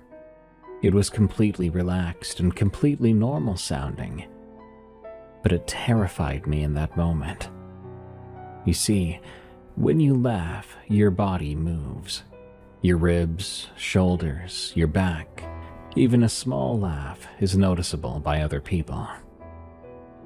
But as I heard this laugh coming from her body was absolutely still. I was looking at her shoulder against the window, and her back under the blanket, and the sound was coming out of her, I was sure of it. And yet no part of her moved. I did not move, and I tried not to breathe too loudly. This went on for quite some time. I want to say 4 or 5 minutes, but I have no idea truthfully. Eventually it did stop, and she said something then, though I couldn't tell you what it was exactly. It didn't sound like words. After that, there was nothing. I lay there until it got light. Then I got up and did my houses as usual. If you're asking why I didn't run then, it was because I was in love. And when you're in love, you can ignore so many red flags. I had my last night at 4212 Sea Ridge Drive. Nell was inside by the time I got there. Of course she was. She was in the kitchen with the paper bag she'd started at the last house. She'd made tea in one of the mugs from the cabinet, which I would have gotten in trouble for if Sherry found out. We had a nice night. That's what really kills me here. We had a great night. She was funny. She made fun of my clipboard. "So, what happens to you in April?" she asked. "When everyone comes back?" Sherry says there's turnover work, cleaning between rentals. "And if there isn't?" "Then I go home, I guess." She was quiet for a second. "I don't want you to go home," she said. At one point, she was standing at the counter. I came up behind her, placing my arms around her. She leaned back into me. It was the most comfortable I'd ever felt in my life. We went to bed around midnight. I fell asleep on my back, and I don't remember having any dreams. When I woke up, I was on my side against her back, with my arm over her, my knees behind her knees. My face was right in the back of her hair, and the room was black except for the little green light on the smoke detector. But there was something wrong. I could feel breath hitting my face. It was slow and warm, coming in a rhythm, right on my cheek and nose, very close. My eyes were open and I was looking at the back of her head from about 3 inches away. How could there be breathing on my face? It wasn't a moment of dawning horror at the time. My brain was extremely calm and extremely slow. I thought about the smoke detector, whether it could be a fan or a vent. I thought about my own breath coming back at me off the pillow, and about the window, whether it was cracked and we didn't realize it. I went through all these explanations, one at a time, lying perfectly still, and every single one of those explanations did not hold up. I could feel that breathing, moving the little hairs by my ear. Her back was against my chest. I could feel her. I could feel her shoulder blade against my sternum, and my arm was over her ribs.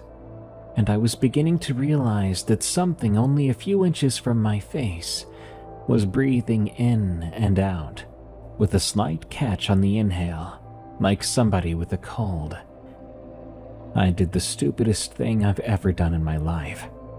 I didn't know what else to do in that situation, but I had to know. Anyone would have to know. I didn't decide to do it, my hand just did it. I lifted my hand off her ribs, slowly so as not to wake her, and I reached up, putting my fingers into the hair at the back of her head, and gently, I began to part it. She was smiling at me. There was a face underneath her hair, a face on the back of her head. It was under the hair, about where the base of her skull should be. It was her face, the real one, the one I knew with the chipped corner on her upper left tooth. Her eyes were wide open. They were staring at me. They'd been on me the whole time, waiting for me to part that hair. Only inches away in the dark, wide open, she was smiling so wide that the skin at the corners of her eyes was creased, and the breath came out of her mouth onto mine. My fingers were in her hair on either side, holding it open. Then she spoke. "Hi." I pulled my hand out of her hair quickly, and the hair fell shut over it, becoming just the back of her head again. I went backward off that bed like a bullet, hard enough that I came down on the floor on my tailbone, and I could feel it up in my teeth. Then I kept going, pushing back on my hands and my heels until I was against the wall under the window. There was nowhere else to go. I could hardly get a breath in. I'd never had that happen before. I was pulling at the air and none of it was getting down. Then, she sat up. She did it so slowly. No jolt to it, no surprise. She rose up without facing me, and when she was fully upright, she stayed that way for a couple of seconds, her shoulders square and her head straight. Then she went forward on hands and knees on the mattress and started across the bed away from me, toward the far side. I was down on the floor with my back on the wall, so my eyes were about level with the top of the mattress. All I could see of her was her head and the top of her back going across. She never turned around, not for a second of it, and I never saw the front of her. She made it to the far edge, and she went over. That's a drop of about 2 feet onto carpet. A grown person coming down off a bed onto their hands and knees will make a sound, whether they want to or not. But I didn't hear anything at all. I was sitting low enough to see straight under that bed. Those beds sit up off the floor about 8 inches, and there's nothing under them. No drawers, no storage boxes, no bed skirt, just carpet and the 4 legs. Trust me, I've been under those beds in that development with a flashlight, looking for mouse droppings, wet spots, and mold. So I had a clear view of 8 inches of open carpet running the whole way across to the far wall. But nothing came down onto it. No hands, no knees, no falling knell. I watched her go over that edge, and I never saw her come down. Then, nothing happened for a long time. The only light in that room was the green one on the smoke detector. My eyes were well adjusted to the lack of light, but still heavily depended on the blinks it gave off about every 30 seconds. And I know I sat there through several of those blinks. I then thought about the door. The door was on the same wall I was against, down at the other end, and getting to it meant standing up and crossing the open floor at the foot of the bed. I couldn't do it. I don't know if it was fear, or if it was the idea that getting to that knob meant I would have to turn my back to the far side of that room.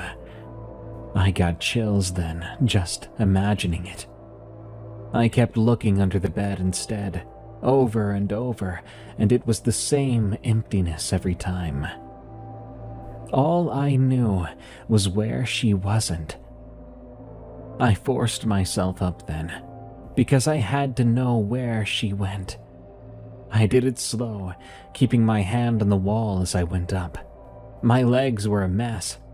I made it back to my side of the bed, placing my hand on the footboard, and I stopped.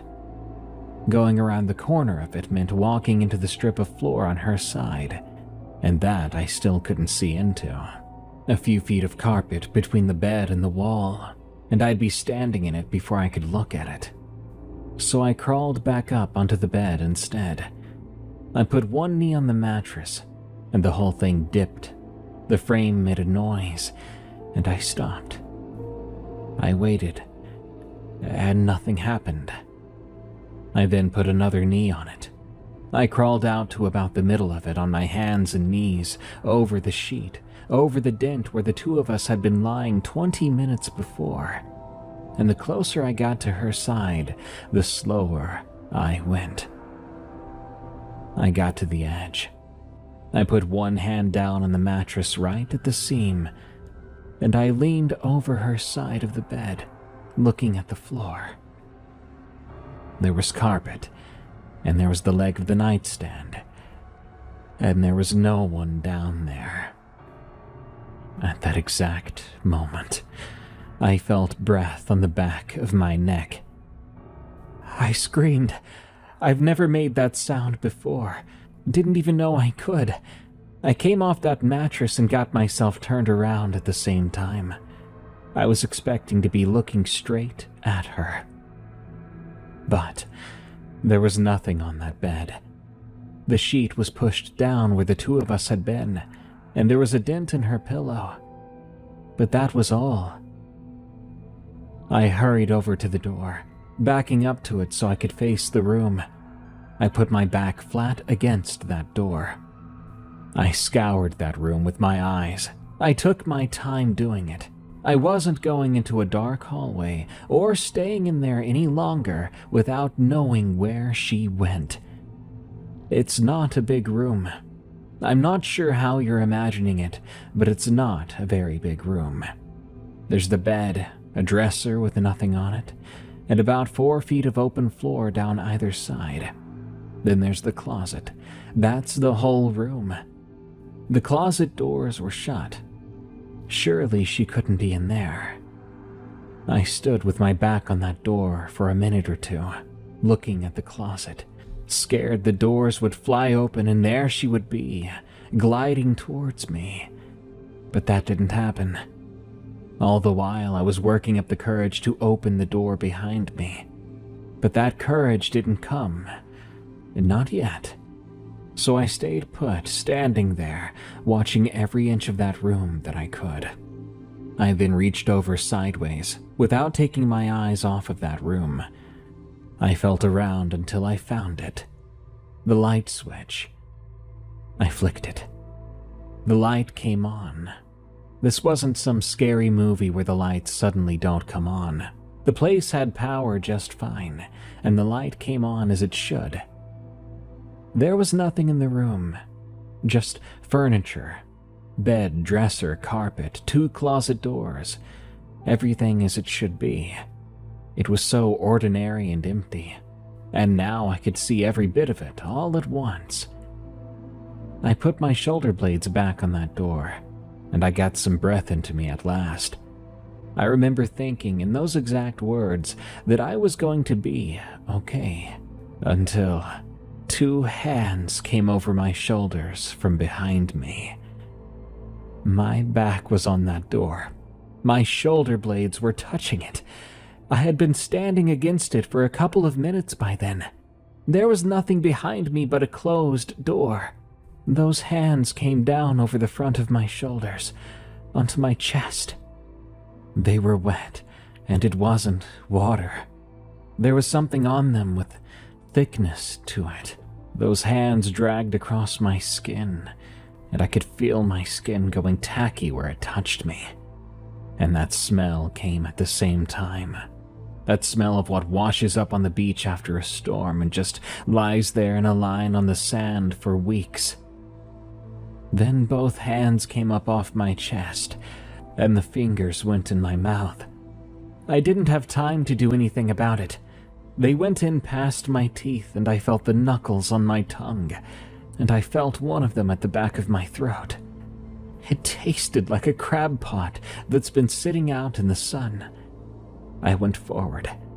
I don't know if I jumped or if my legs did it without me. I came down on hands and knees on the carpet in front of the bed, and I began to vomit. But nothing came up. I kept heaving anyway, 4 or 5 times, my head hanging down and my hands flat on the floor. I turned around then and looked back at the door. There was nobody there, of course there wasn't, and the door was still shut. I stayed down there heaving and spitting on the carpet, not bringing anything up. At that moment, I wasn't paying any attention at all to where I was in that room. I'd gone forward maybe 6 feet. My back was nearly touching the end of the bed. But then the light started to go. I thought it was the light bulb, that the bulb was going out on me all of a sudden. Darkness came down from the top of my vision, and it was coming down slow and even all the way across. It took me a second to realize. It was hair. Hair came down over my face from right above me, and it kept coming. It went past my eyes and down my chin. She was up on that bed right behind me, leaning out over the top, just over my head. She spoke only one more word, and that word was, "Stay." I practically tackled the door then, barging into it full force before I ever got the knob turned. I put my shoulder into it, and the top corner went in. One of the hinges tore out of the jamb with a sound like a board coming off a pallet. Then it was open. I was in the hallway. I ran down the stairs, missing the last 3, and coming down on my side on the floor at the bottom. I got up. My keys were on the kitchen counter where I'd left them. I ran out the front door after grabbing them, and I got into the truck, driving as fast as I could. Throughout all of this, I was in my underwear. No shoes, no jacket. The entire way up the ridge road, I kept feeling something behind the seat. I wasn't hearing anything, and I never once looked back in the mirror. I don't know what I would have done if I had. It was on the back of my neck and across the top of my shoulders. I'd put my hand back there and feel nothing, but then 30 seconds later it would be there again. I did this the entire way over the ridge, taking those blind turns way too fast in the dark, one hand constantly going behind my own head, over and over. I got to Gale's a little before 6, going up the outside stairs. I put some clothes on, and I did that without turning on a single light. I was in too much of a hurry, too scared. Problem was, my wallet was on the nightstand at 4212, the house I had just run away from. I knew exactly where it was, but I wasn't going back for it. There was about $60 cash in the drawer by the sink at my place, so I took that. I didn't leave Gale a note, and I didn't call Sherry. I drove straight to my dad's, arriving a little after 10 in the morning. He opened the door and looked at me and said, "Okay," and stepped back to let me in. Somebody had to go out to 4212 to fix that door. That's a hinge and probably the jamb and probably the whole slab. It would be coming out of Sherry's pocket, or out of the owner's. But I wasn't going back there. I still owe her for the door. Well, that was a first. A love story / work story / ghost story? And I don't know about all of you, but that gave me some serious Obsession vibes. If any of you have not seen that movie yet, go do it. It's freaking creepy, and a fun ride. I never knew a 5-foot woman could be so creepy, till that movie and apparently this story. good night. Thank you all so much for tuning into this episode of Tales from the Break Room. I've been your host, Darkness Prevails. You can send me your scary work-related stories over at eeriecast.com/submit. And you can support the show by becoming a member over at erie.fm, where you can listen to all our shows without ads if you're a premium member, and unlock hours of bonus stories, podcasts, and audiobooks. Your membership helps us stay afloat, and it's very, very much appreciated. Till next time, everyone, I've got to clock out, but I'll be back again real soon. The first time I read Anansi's Goatman story, it scared the living daylights out of me. I didn't know about the Goatman legend before that, but that creature became a monster that challenged skinwalkers for scariest mimic of all time. I didn't know I'd ever find another Goatman story to disturb me like that, until someone sent me this. This story is called I Watched the Goatman Kill My Friend, from Burlig Factory, and I dare you to go camping after listening to this.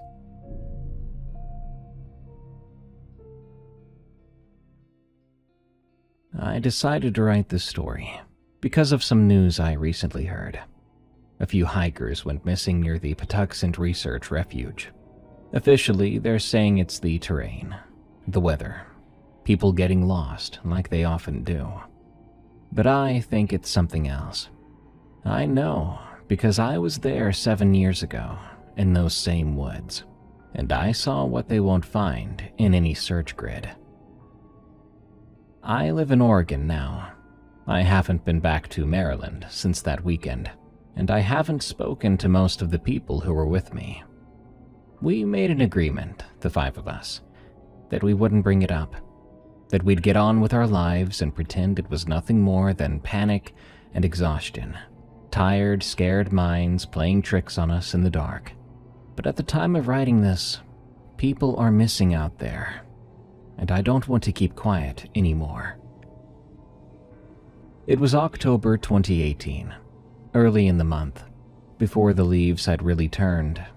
I was 24 years old, working a nothing job in Silver Spring, living in a shared house with too many people. My friend Gabe had been planning a trip for a while. He was big into urban exploration then, always dragging us out to abandoned hospitals or closed down malls. But this time, he'd found something special, he said.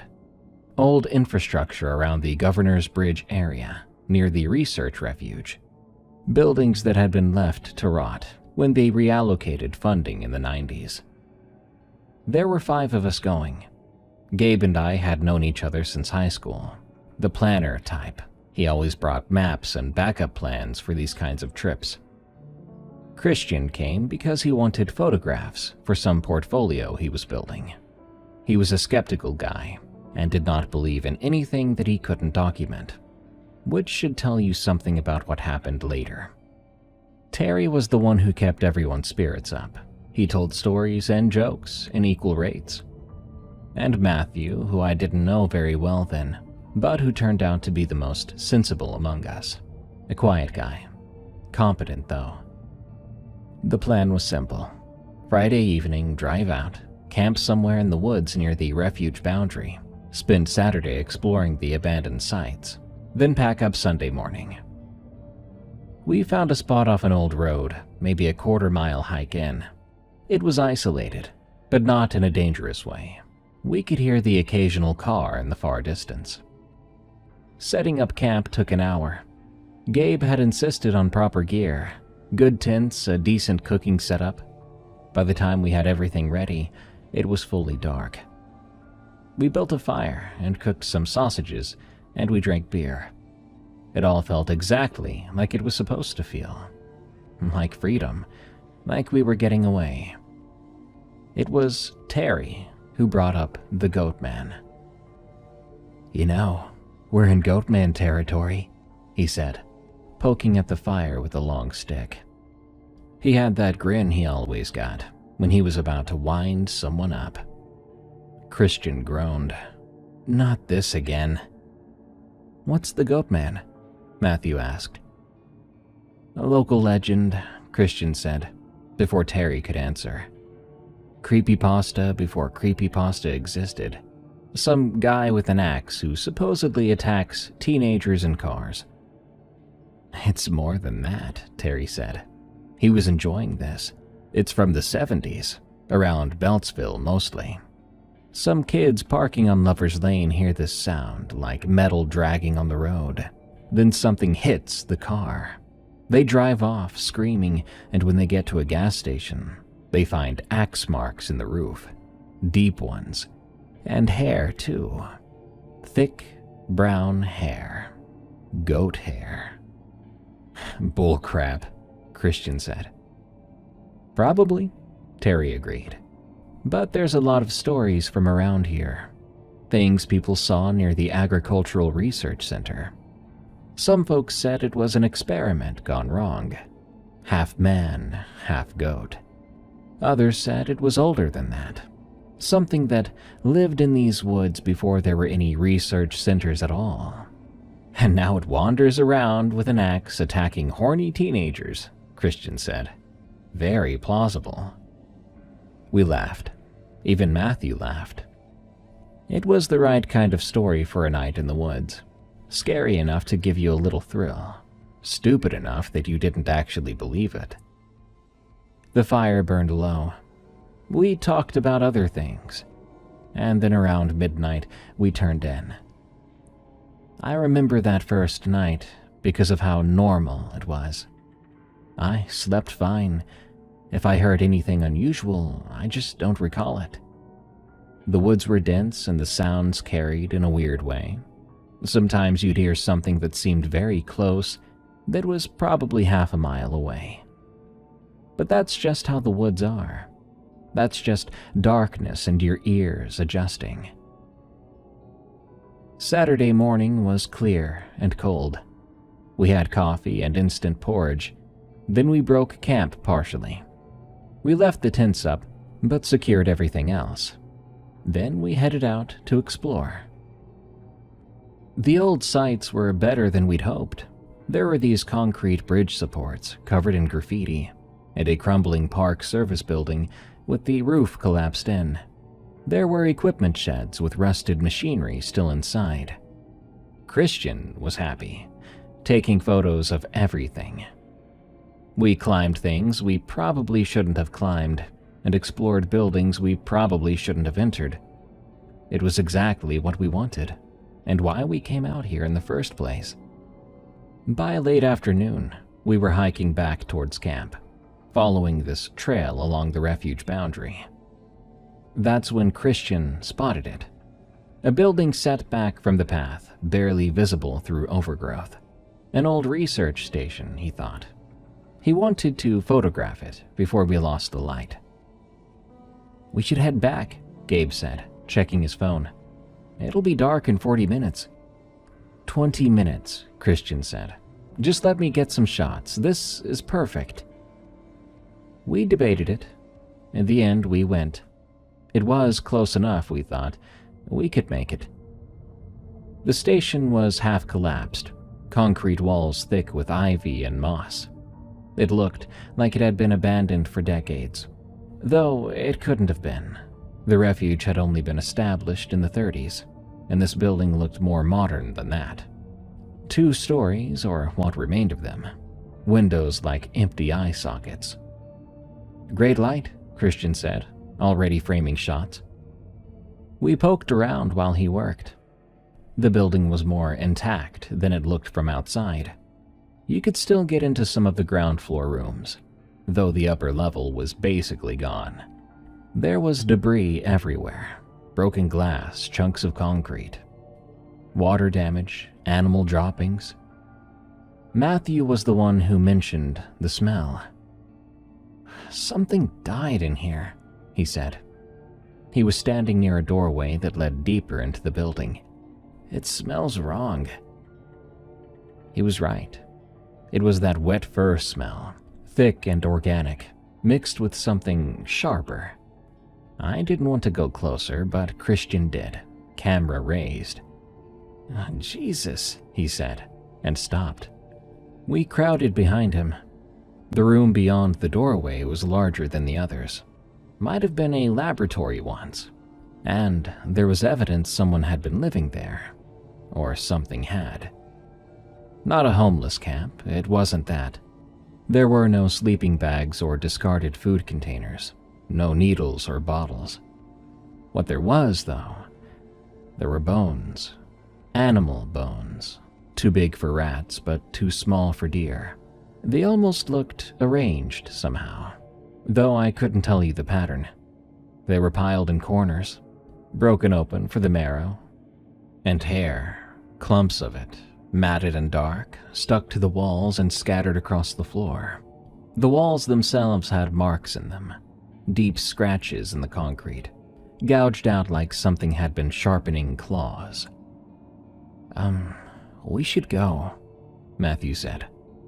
Christian was still taking photos, but his hands weren't as steady as they were before.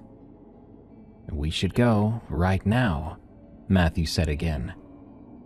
That's when I noticed how dark it was getting. The light had that golden going gray quality that means you've got about 15 minutes before you're in real twilight. We'd been there longer than we should have been. We left in a hurry.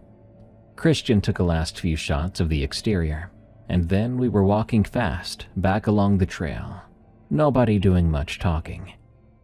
The woods were getting that pressed-in feeling they get at dusk, when all the space between the trees seems to shrink. Everything felt closer than it was before. Terry made a joke about us running away from nothing, but it fell flat, and we walked faster. I started to feel something then, like I was being watched. A sense that something was very wrong, that you can't name, but your body understands perfectly well. I kept wanting to look behind me, but I didn't. None of us did. I think because we all sensed that if we looked back, we might see something we didn't want to see.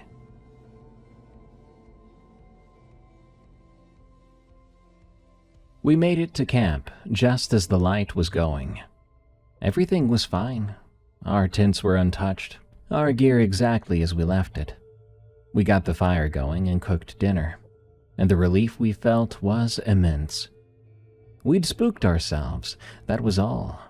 Old buildings in the woods at twilight, our imaginations running wild.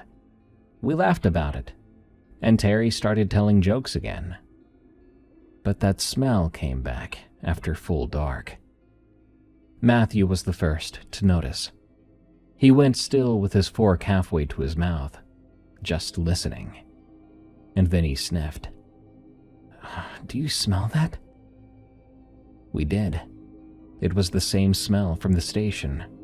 Wet fur and rot. But stronger now, much, much stronger. And it wasn't coming from one direction. It seemed to move around the edge of our camp, circling just beyond where the fire could reach. Maybe there's a dead animal nearby, Gabe said.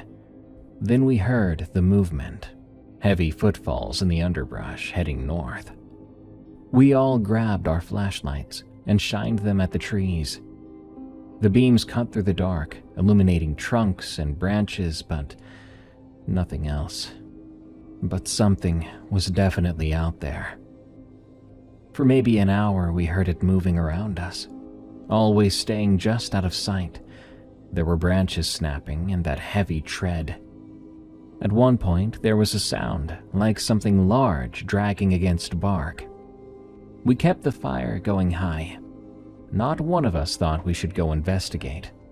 Nobody suggested leaving either, though.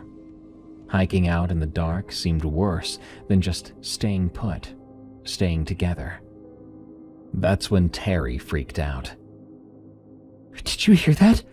He stood up, staring out into the woods. Holy crap, someone just called my name. I didn't hear anything, Terry, Christian replied. No, man, that was Amy's voice. Amy was his girlfriend. She was back in Rockville, nowhere near these woods. That was definitely Amy. We sat there in silence. The fire crackled. I was about to tell Terry he was hearing things when I heard it too. Grayson! My mother's voice coming from the trees to the east, calling my name the way she used to when I was a kid and dinner was ready. Gabe heard his sister and Christian heard his father. Matthew heard his ex-girlfriend, the one who'd moved to California just a year ago. The voices all came from different directions, never the same place twice. They were perfect mimicries. They weren't recordings. There was too much life in them, too much personality. But they were wrong in some other way. There was something underneath them, something that made my skin crawl. None of us moved from that fire. Christian had his flashlight trained on the trees, sweeping back and forth. "This isn't real," he kept saying. "This isn't possible." Then his beam landed on something. It was between two oak trees maybe 30 yards out, standing motionless. The light hit it for just a second before Christian jerked the flashlight away with a sound like he'd been punched in the gut. But I'd seen it. We all had seen it. Something was there, hunched forward with massive shoulders, too wide for a normal man. But the head was what really stuck out, a silhouette with horns curved and thick and a jutting snout. The eyes reflected back, bright and flat, utterly without anything I'd call consciousness. In the blink of an eye, it was gone. Christian's flashlight was shaking so badly by then, the beam was practically useless. "We need to leave," Terry said. "We need to get to the cars right now." "It's a quarter mile in the dark," Gabe said. "Through the woods, with that thing out there. We can't stay here." "We can't go either." We argued about it, voices rising. Eventually, we decided we'd stay together by the fire until first light, then pack up fast and leave. We had weapons of a sort, a camping hatchet, knives, heavy mag lights. We'd keep the fire big. We'd take turns watching. It was only a few hours until dawn, right? And that was the longest night of my life. This thing circled our camp continuously. Sometimes we'd see movement in the darkness, just at the edge of what we could perceive. Sometimes we'd hear it, with its heavy breathing like bellows and the snapping of branches. Once, around 2 a.m., we heard something that sounded like laughter, low and thick and absolutely inhuman. But it was certainly laughter. The voices continued intermittently. People we knew, people we'd loved, calling our names from the dark, asking us to come see them, telling us they were hurt, that they needed our help, and to come quick. But we didn't go. We huddled by that fire, and we fed it everything we could reach without leaving the light. Around 4 a.m., everything went silent. The sudden absence of sound was worse than the noise could have been. We sat there hardly breathing at all, waiting for something to happen. But nothing did. Minutes passed, and the fire crackled. Far away, a real animal, a raccoon, I think, began to move through the brush. "Maybe it left," Terry whispered. We weren't about to believe that. Dawn came slowly, the way it does when you've been up all night waiting for it. The darkness went gray, then lighter gray, then that pale wash that means morning is finally, actually arriving. We could see the trees around us again, and we could see that there was nothing there. We were exhausted and terrified, but it was morning now. Time to pack up. Time to get the heck out. We moved quickly, taking down tents and shoving everything into bags without bothering to organize it properly. We were all so focused and in a hurry that we didn't really talk. We kept checking the woods, but in the daylight, everything looked normal. Just trees and forest. Nothing to be afraid of. I remember thinking as we finished packing that we'd made it through. That whatever that thing was, it was a creature of the dark. So now in the light, we were safe. Like it was some Hollywood monster movie with rules. I also remember thinking we'd just have to make it to the service road, to the cars, then this would all be over. But I was very, very wrong. We threw everything into the bags without care for organization. Tent poles jabbed through fabric. Sleeping bags went in still half stuffed. Nobody spoke except to say things like, "Got it," or "Ready." We moved as a unit, constantly checking the trees around us, though in the morning light there was nothing to see. The hike out felt longer than a quarter mile. None of us wanted to be last in line. We kept bunching up and practically walked on each other's heels. Eventually, we forced ourselves to spread out a bit, but then we ended up bunching up soon after. Still, the woods were just woods in the daylight. There was bird song and sun coming through the leaves, a chipmunk scattering away from the path. Normal, so beautifully normal. Terry tried to lighten things up halfway through. "So that's it for camping, right? We're all in agreement? Next trip is somewhere with room service." It got a weak laugh.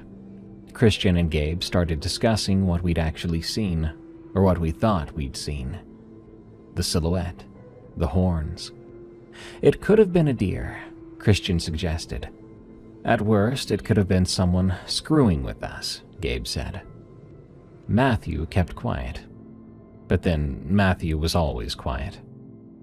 We reached the service road, and there were the cars, exactly where we'd left them. Gabe's SUV and Christian's sedan, covered in pollen and tree debris but otherwise untouched. The sight of them was absurdly reassuring. Metal and glass and modernity. We loaded the gear quick, shoving bags into trunks and back seats. I remember that moment clearly. We were about to get in. I had my hand on the door handle of Gabe's SUV, and I felt that wash of relief too. We'd made it, and whatever that thing was, it was behind us now. We would just drive away, and this would become one of those stories you tell at parties, embellishing it a little more each time, until even you're not sure what really happened. I then did a mental count of the gear, making sure we hadn't left anything. Tent, sleeping bags, cooking equipment, cooler. Then I counted the people. 5. Gabe, Christian, Terry, Matthew, me. 5. That was right. That was the number that had come out here on Friday. But something was wrong. I stood there with my hand on the door handle, trying to figure out what was bothering me. Sleep deprivation, I told myself. Stress. We'd been up all night, scared out of our minds. Of course I felt strange. "Hey, you good?" Gabe asked. "Yeah," I said. "Just tired." We split up between the cars. I rode with Gabe and Terry. Christian and Matthew took Christian's sedan.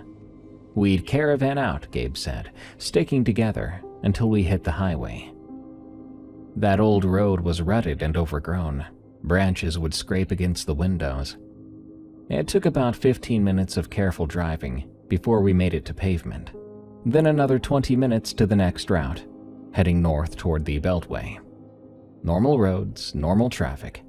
The world going about its business like nothing happened. Gabe suggested stopping for gas.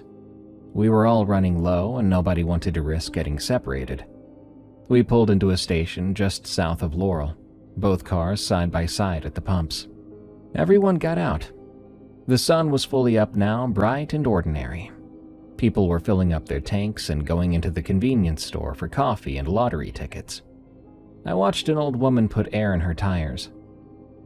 "I need coffee," Terry said, "and a piss. Not necessarily in that order." We went inside, all 5 of us.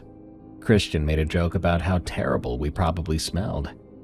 The clerk was a tired-looking woman in her 50s who didn't even glance up from her phone. I got some coffee and stood by the Kramer station, doctoring it with too much sugar. That's when I really looked at the group, at my friends. Everything seemed fine. Tired and rumpled, but fine. Terry was joking with Gabe by the chip rack. Christian was in the bathroom. Matthew was studying the cooler full of energy drinks with that focused look he got sometimes. But still, something was off. I couldn't place it. A mannerism? The way someone was standing? I kept watching, trying to figure out what my hind brain was screaming about.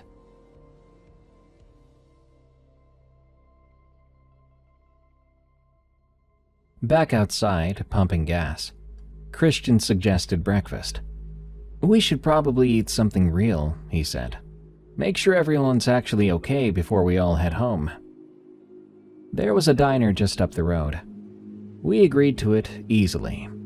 All of us were hungry, and none of us wanted to be alone yet, I think. We followed each other there, 3 minutes away, pulling into the parking lot. It had that chrome and neon aesthetic that promised mediocre food and strong coffee. Inside, we took a booth near the back. We ordered eggs and pancakes and hash browns. The normalcy of everything was overwhelming. Menus and laminated tables and a waitress who called us hun. Less than 2 hours ago, we'd been in the woods, being stalked by something that shouldn't exist. Now we were in a diner, enjoying eggs and pancakes. We talked. Small talk at first. How terrible each other looked. How much sleep we would need to feel human again. Then, inevitably, we talked about what happened. "I kept thinking we overreacted," Christian said. "I mean, we saw something.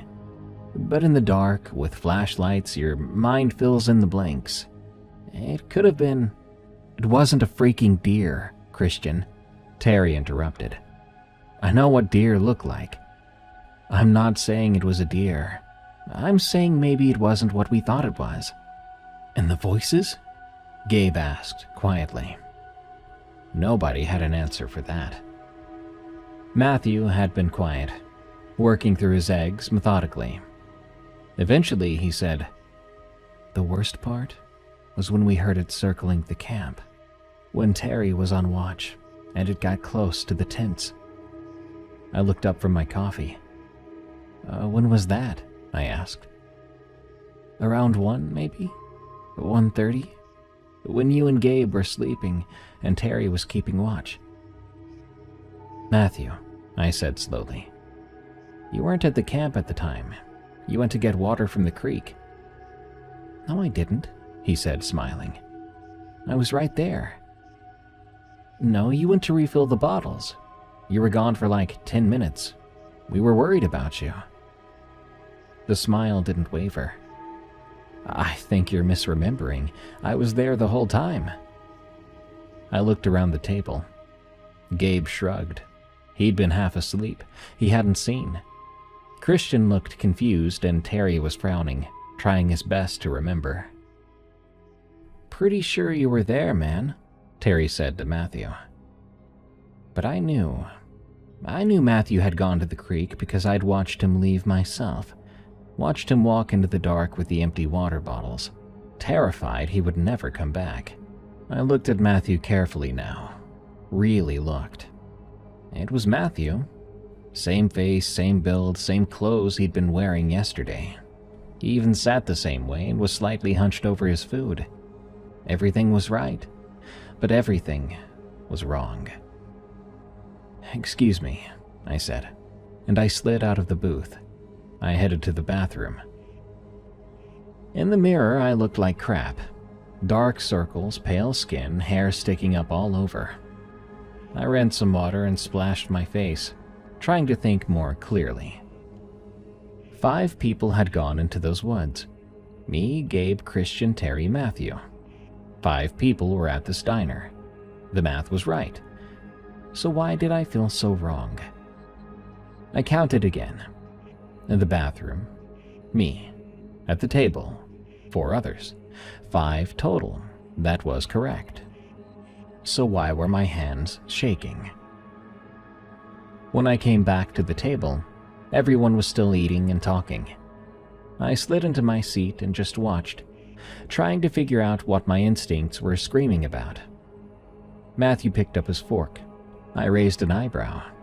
He held it the way a child would hold it, overhand. It was a small thing to notice. Maybe he'd always held his fork that way and I'd never noticed before.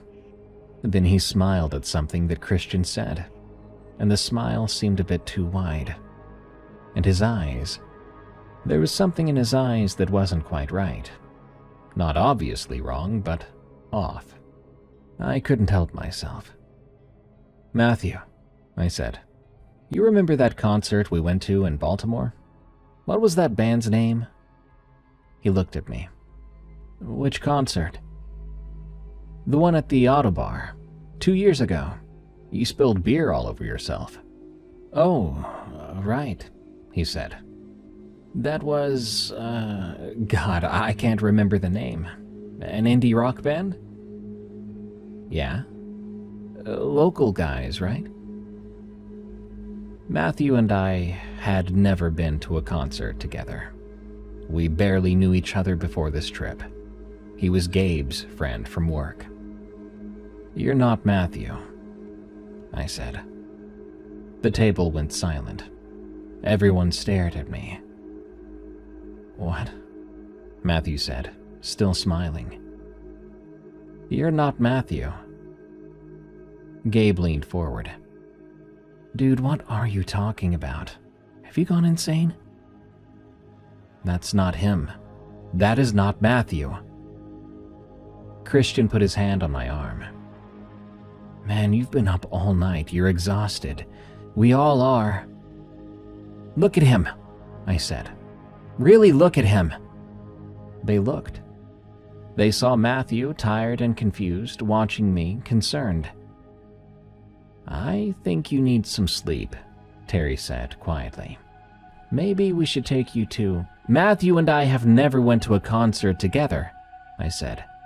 "That was a test, and he answered it." "Maybe he just went along with it because you sounded so sure," Gabe said.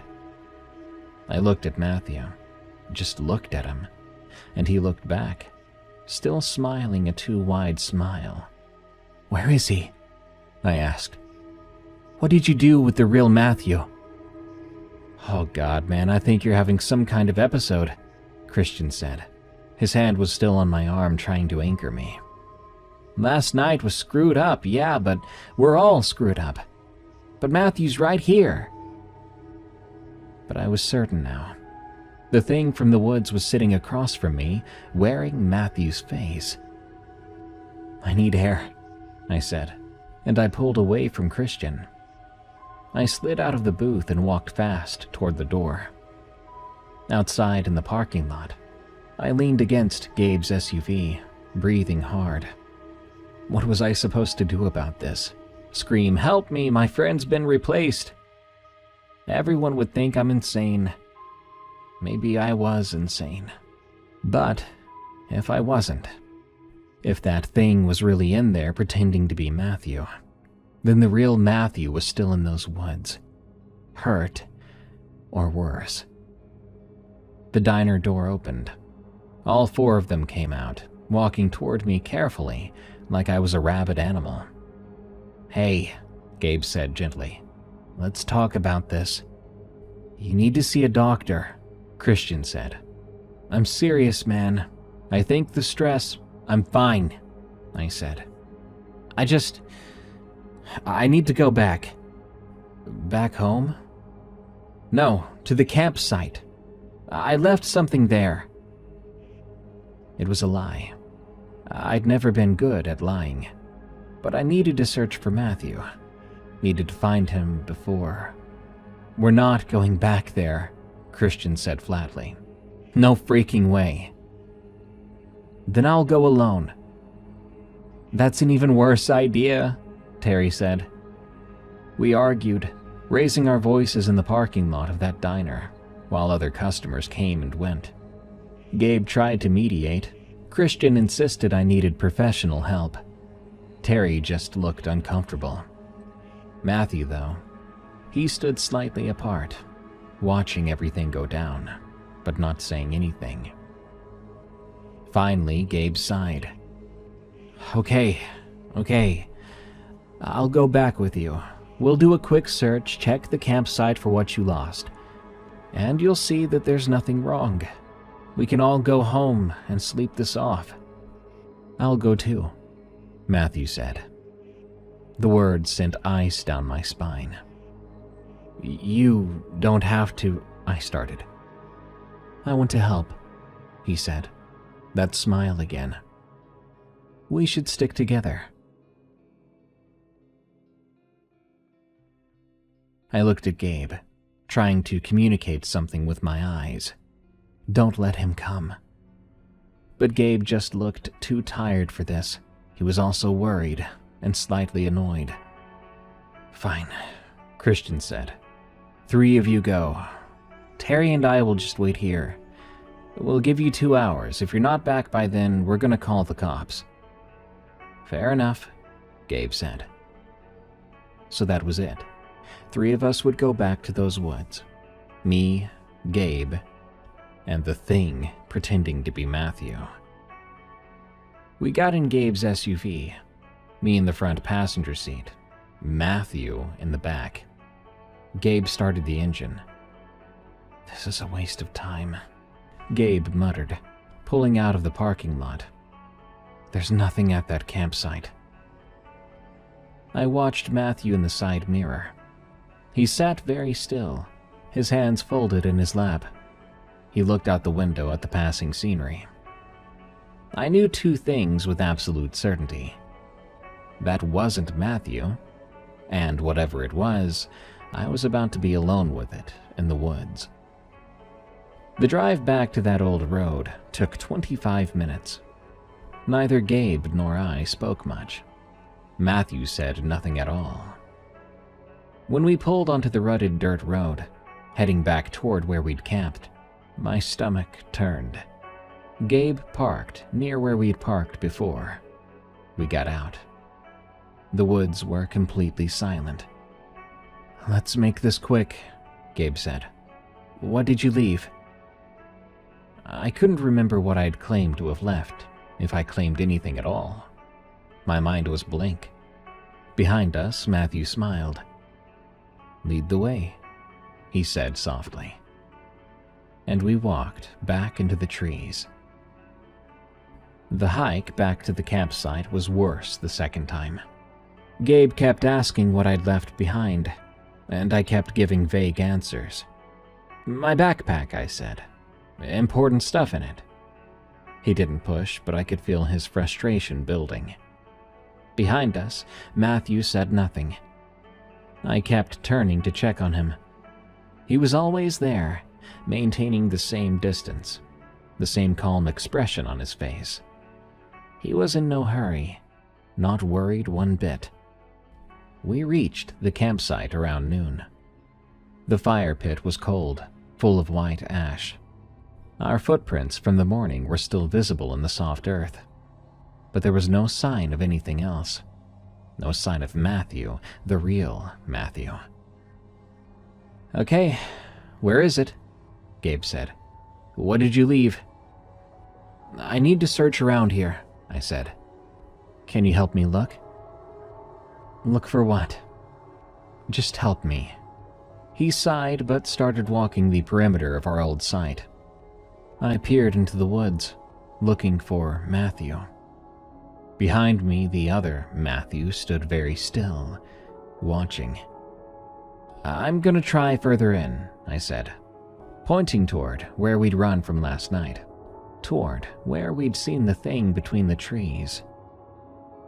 This is insane, Gabe said, but he followed.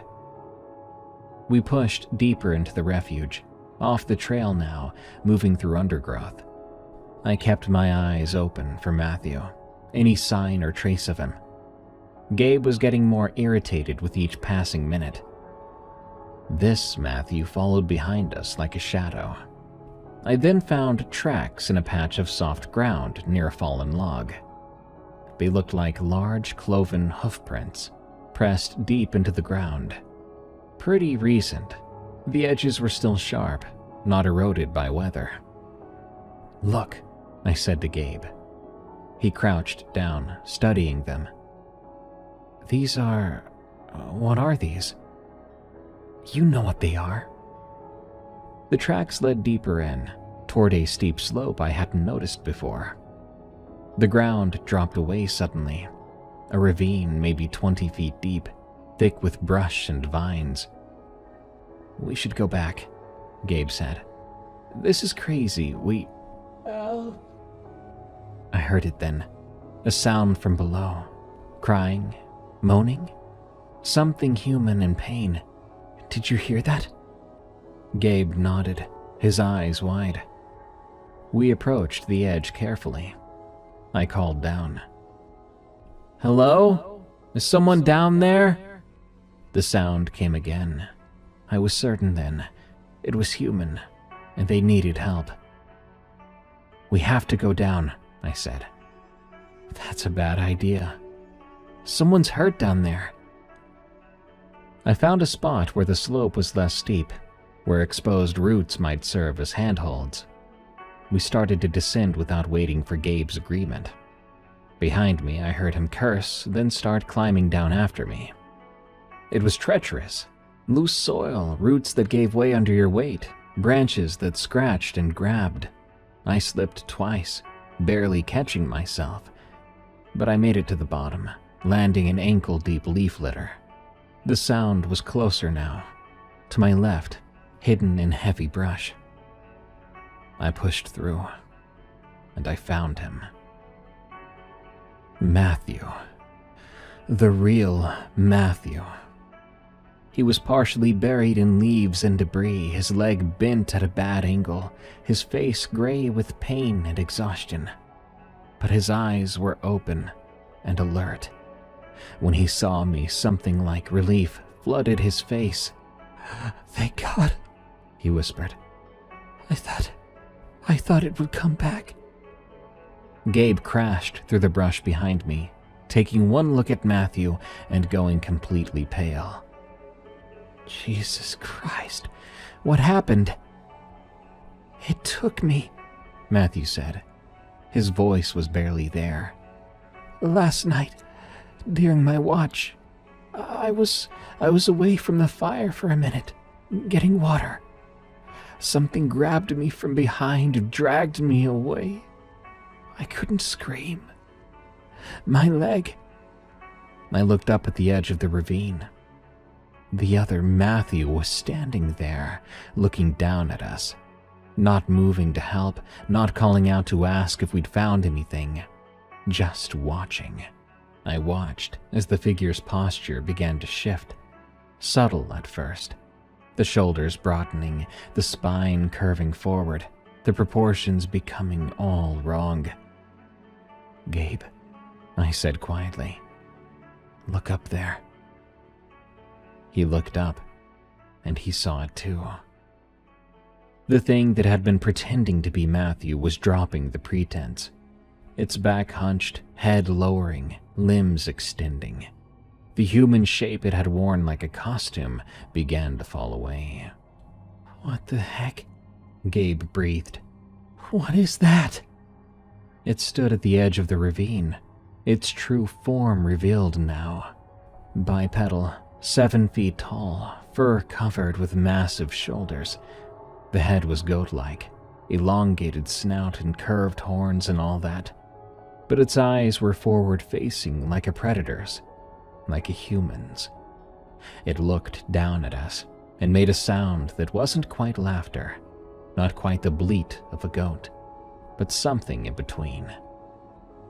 It had been with us since we left the camp this morning, sitting in the diner, riding in Gabe's car, walking beside us through these woods. "No signal," Gabe said, looking at his phone with shaking hands. "I don't have any freaking signal down here." The goat man started descending the ravine, slowly. taking its time because it knew we were trapped. "We have to move. We need to go somewhere now," I said. Gabe and I pulled Matthew up, supporting him between us. His leg couldn't take any weight. He bit back a scream as we started to move, crashing through the undergrowth along the ravine bottom. Behind us, the thing followed, not rushing. These were its woods, its territory. It knew every inch. The ravine opened up into a wider creek bed. We followed it, desperate for any path that led out. Matthew was in bad shape. His breathing was shallow and his weight became heavier between us. We were slowing down. "We can't stop," Gabe panted. "Keep moving." The creek forked ahead. One branch seemed to curve back toward the interior of the refuge, darker and more overgrown. The other looked slightly more open, might lead out toward the roads. We took the open one, staggering along it for 10, maybe 15 minutes.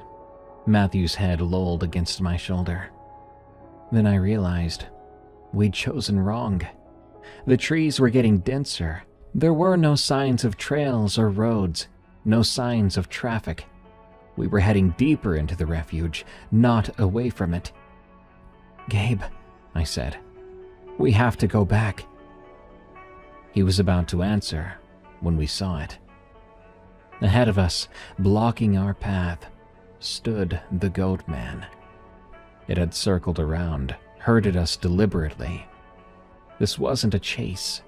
It was a hunt, and we were prey that didn't understand that game. "Put me down," Matthew whispered. "Hide me. You need to do something." "We're not leaving you," Gabe said. "You don't have a choice." We lowered Matthew behind a fallen log, covering him with branches as best we could. Then Gabe and I grabbed what we could find: heavy branches, rocks, pathetic weapons against something like that. It watched us prepare, almost curious. Then it charged. I've been in exactly one fight in my life. A shoving match outside a bar when I was 22. This wasn't a fight. This was being hit by a truck. It crashed into Gabe first, taking him down hard. They went into the creek bed together, water splashing up. Gabe was screaming, trying to get his arms up to protect his face.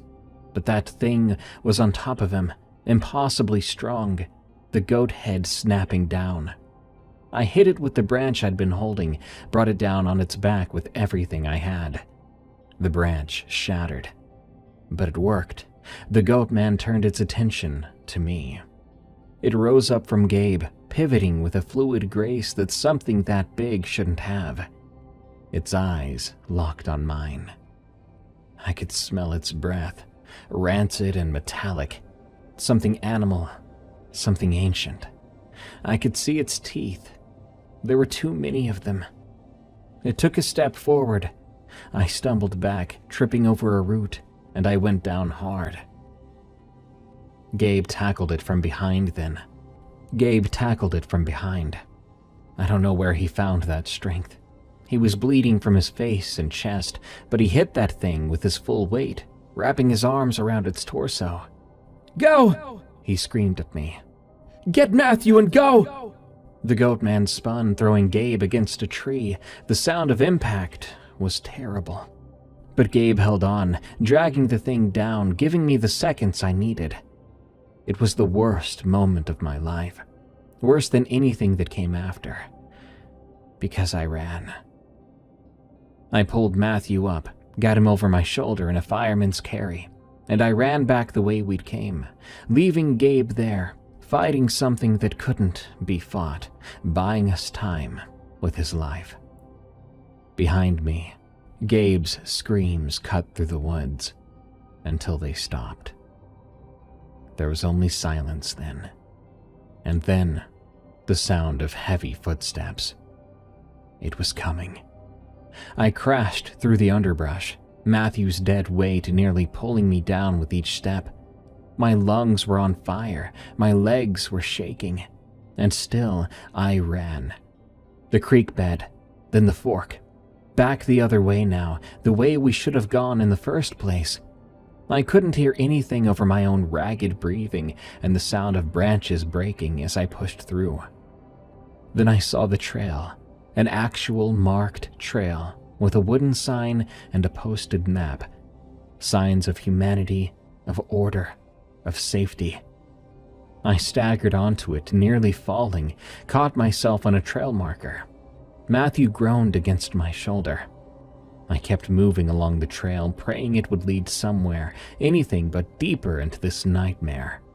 The trail was well maintained, gravel under my feet. It curved through the trees, marked with occasional signs. I followed it because I had no other options. And I could feel it behind me. Not see it. It was staying just out of sight now, moving parallel to the trail through the trees. But I knew it was there. I could hear the branches shifting, and I could sense its attention fixed on us. The trail sloped upward.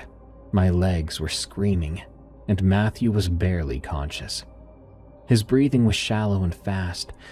I climbed, one step after another, because stopping meant death. Finally, I saw pavement. The trail ended at a paved park road, empty but beautifully, impossibly real. Asphalt and painted lines and a metal road sign. I stumbled out onto it, went to my knees, Matthew sliding off my shoulder. I looked back at the tree line. It was there. The goat man stood at the edge of the woods, exactly where the pavement began. It was watching us. It wasn't moving forward. It couldn't, I thought, or it wouldn't. Something about the boundary of the forest, the hard edge of civilization, held it back. Was it because it was in its true form? We stared at each other for a moment. Then it stepped backward into the trees. Like that, it was gone. I couldn't move. Matthew was unconscious beside me on the road. We'd gotten out, we had made it. But not Gabe. I heard an engine. I looked up to see headlights approaching. A park service vehicle came around the corner. The ranger inside slowed down as he saw us collapsed in the middle of the road. He got out, asking us questions I couldn't yet process. He asked if we were okay, what happened, if we needed an ambulance. I looked past him toward the woods, towards where the darkness between the trees where something that shouldn't exist might be waiting, where my friend had died, buying us the time to escape.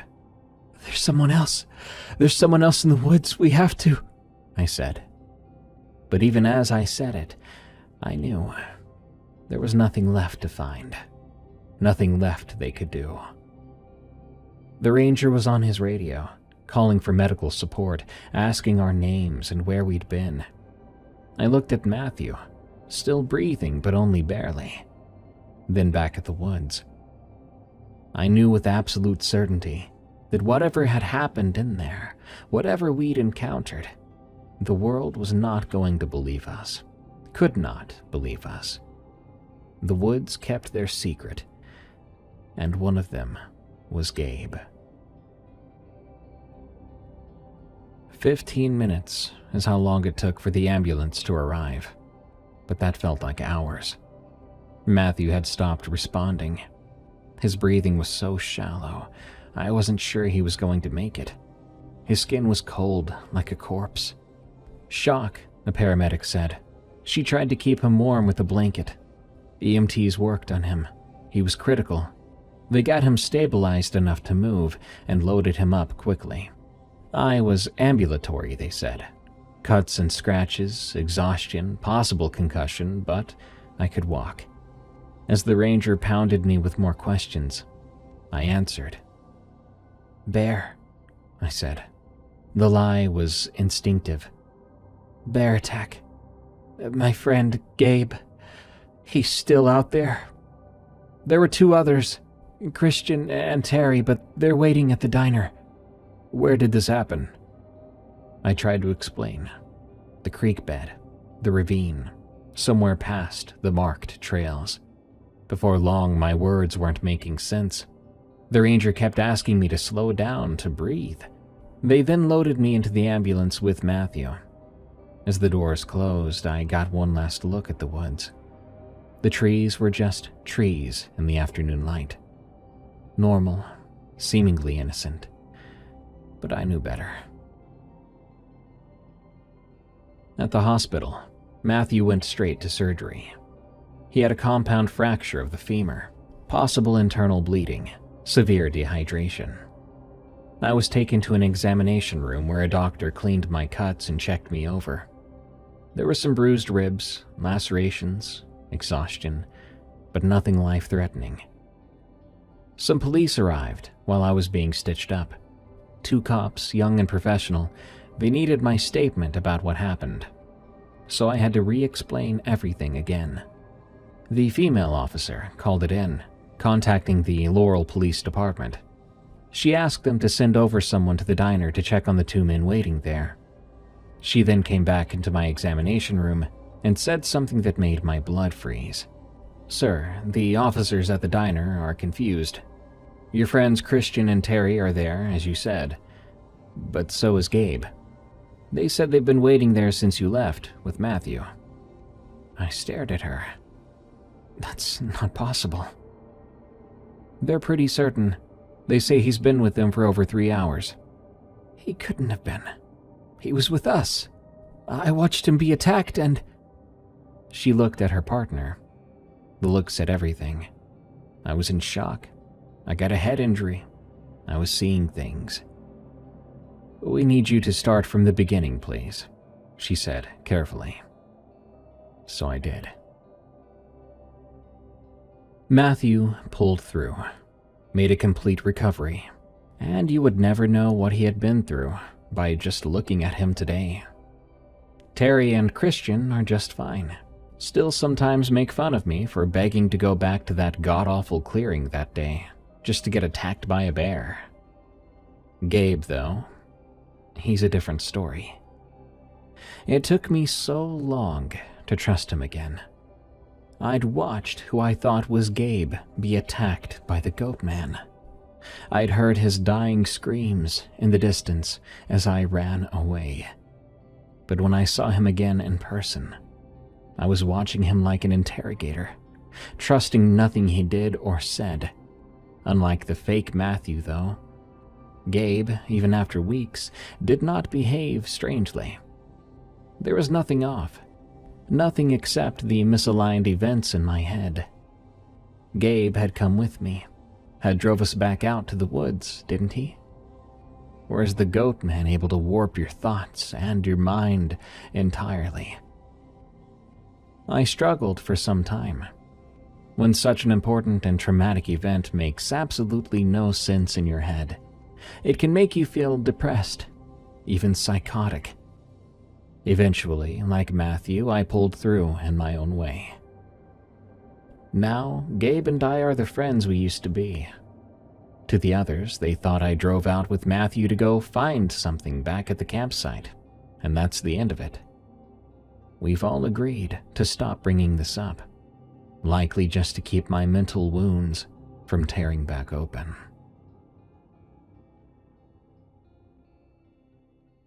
It's stories like this that give me hope that a creepypasta renaissance might one day be upon us. Well, that is if this story is fake. Like many stories people send me, the author of this story claims it's true. If it is, I hope you find peace from these horrible events. If not, thank you for a chilling story. Good night. Thank you for tuning in to another episode of Unexplained Encounters. I've been your host, Darkness Prevails, and you can get my new one and only coffee over at eeriecast.store.